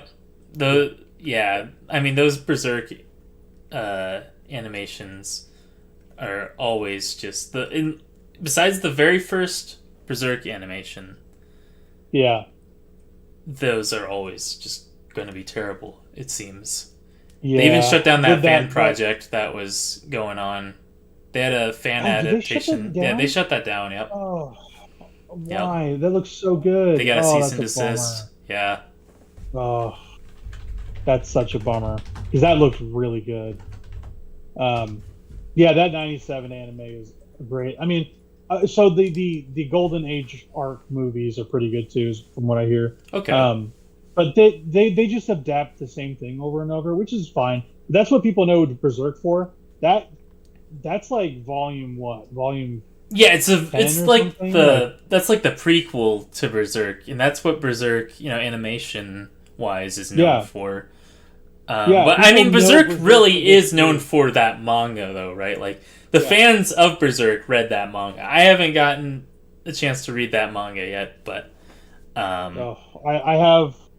I watched that original anime series, and I own that original anime series. I absolutely love it, but I watched the entire thing too, and it's just it's perfect. It's a perfect anime, I think. It ends on such a bad note because of what happens in it. Yeah, but it's that the journey though is just such an interesting and incredible journey. Not bad for like execution. I think it's a brilliant adaptation, but like the story is so dark, and it's maybe one of the darkest storylines in any graphic novel, manga, anything. Yeah, but so the things I'm planning to do this week, I am planning to play more Metaphor. I want to put as much time as I can allow in it. I'm going out of town to Missouri. Hopefully I see you at some point. That'd be nice. Yep. I'll try to make some time for that for sure. But Metaphor until I go basically, and then when I get back, we'll be hopefully doing this in a couple weeks. I mean, we're going to try to keep up this cadence every other Tuesday, Wednesday, whatever kind of works. We'll hop around as needed, but we're going to try to put these out on Fridays, if not Thursday nights. It kind of depends. I feel like going into the weekend, since people will have time off, and we're going to have a bi-weekly cadence, people can kind of get at it however they want to. But I think that's a good way to end the week for sure. But got a lot of travel coming up. We got a new car though, which is good. So I'm kind of excited about that. But yeah. Any closing thoughts from yourself? Yeah, just gonna be trying to get through this. I've been on sort of this visual novel kick, so I'm trying to get through some. I don't want to get too deep into the Nasuverse weeds, so I'm probably just gonna have this one be my last Nasuverse sort of novel, and then maybe I'll read something else that is on my bucket list of novels to read through. Because I've just been kind of in a slump with gaming as a whole lately, so this has just been kind of getting me back into it in a different form. That's something I don't really do a whole lot with. I mean, I have some experience with novels, but not a whole lot, so just trying to do something different, and then I can ease back in. So maybe I kind of do want to check out Metaphor, so that's probably something that I'll prioritize once I do get back into playing these big single player games. I think that's the next big single player game on my list. So yeah, for sure. As for the rest of the year, it's kind of going to fill out a little bit here and there. I feel like the big heavy hitters are going to be this month and next month, and then it's kind of like down period. Like for instance, the Star Wars game came out, this came out, Zelda came out. I got to get around that Zelda game at some point. Yeah, please do. I've been playing a little bit of it, but I feel like if you get your hands on it, you have more to speak to, because you'll probably play it quicker than I will. I'll probably just take the Metaphor beat, since you're not going to play it for now. But if you get a hold of that Zelda, let me know. We'll kind of chat about that. I also got to play through. I have an obligation to play through the Sonic X Shadow Generations. I mean, I got the little guy tattooed on me, so. There you go. Okay, all right. Yeah, so I was also thinking for Sonic 3, when that comes out, I think we should do a spoiler cast. I think that'd be great. For which one? Oh, the movie, Sonic yeah. 3. Yeah, when that comes out. We should plan to do that. Yeah. And kind of have a 1 and 2 retrospective. That would be fun. I think that'd be a good time. Yeah, those are we could put movies, them as standalone solid movies. So. Yeah. Sonic 1, watched that recently. That is a great movie. That's better than the Mario movie, I think. Yeah. I think it works solely because of Jim Carrey. I think he is so game for that movie. Yeah. He just he gives such life to that performance. I love that he left after 2 and came back for 3, like retired from acting. He came back for Sonic. Yeah, because he I guess he just liked the character so much that he just wanted to do it again. He just liked doing it. Yeah, that's fun. He's probably getting the bag. Well, he's getting the bag, but he also probably, you don't just come out of retirement if you don't enjoy it, right? So. I mean, he's probably really digging it, but it seems like it has a lot of energy to it. And I am excited for this third movie because, I mean, they're really pushing it. They're putting movie content in the new Sonic game. That's unprecedented. That's very odd. Yeah, but Keanu Reeves is voicing Shadow in a video game, which is bizarre. Nuts. But I mean, I'm optimistic for it at the very least. So it's When does that come out? That's got to come out soon. So it's a Generations, not remake, but it's a remaster. It's a remaster, and then they're adding on a DLC. It's basically a remaster that they're adding on a DLC. It comes out October 22nd, so... next week, If you play that, let me know about it. I'll definitely be trying to play that. If I can skip to the Shadow stuff, that's what I'd prefer to do. I really don't want to play through Generations again. I liked Generations okay, but it definitely wasn't my favorite by far. But you probably don't have to. I don't think. Yeah, I hope not. Right? I mean, I would if I had to, but I really just want to see that Shadow content. Yeah, for sure. The one new thing I think I will be bringing to the pod next time is I will probably have played a little bit of Silent Hill 2. I would be surprised if I didn't buy that game. And I kind of want to compare that with your history with the series and playing 2 originally. So we might swing that way too, along with some metaphor check-in. If it gets kind of crazy, I'll probably get more in depth on it. But as I plug along, I'm not going to hinder the podcast too much with metaphor talk, unless something is standing out or just little check-ins here and there would be fine. But we don't need to make it an Atlas podcast at this point. Right. Yeah. But that's the first episode of Steak Drift. Thanks for everyone that's watched. We're going to have everything linked to this hopefully at some point. We're going to have a Patreon maybe at some point. We're kind of figuring that as we go. We're going to have socials tied to everything. We'll direct you as we know it. It's not set up yet. We have pages for everything. In terms of like where to go for all this stuff, you can go to our Twitch, which is Steak Drift YT on Twitch. We don't have anything up for it yet, but if you want to check it out and follow us there, please do that. On TikTok, we're the same, just all lowercase. Steak Drift YT. On Twitter /X, we're just Stick Drift, and then in YouTube, we are, I think, just Stick Drift as well. So we're Stick Drift pretty much everywhere you can find it, and twice on Tuesday. So we basically got it all up. We're just trying to figure out where to put everything. So thanks for listening. Noah, thanks for joining me. Yeah, thanks for hosting. It's been a good fun time. Dude, this is just fun. We're just hanging out. This is what I wanted. So yeah, that about does it. Everyone have a good night. See you.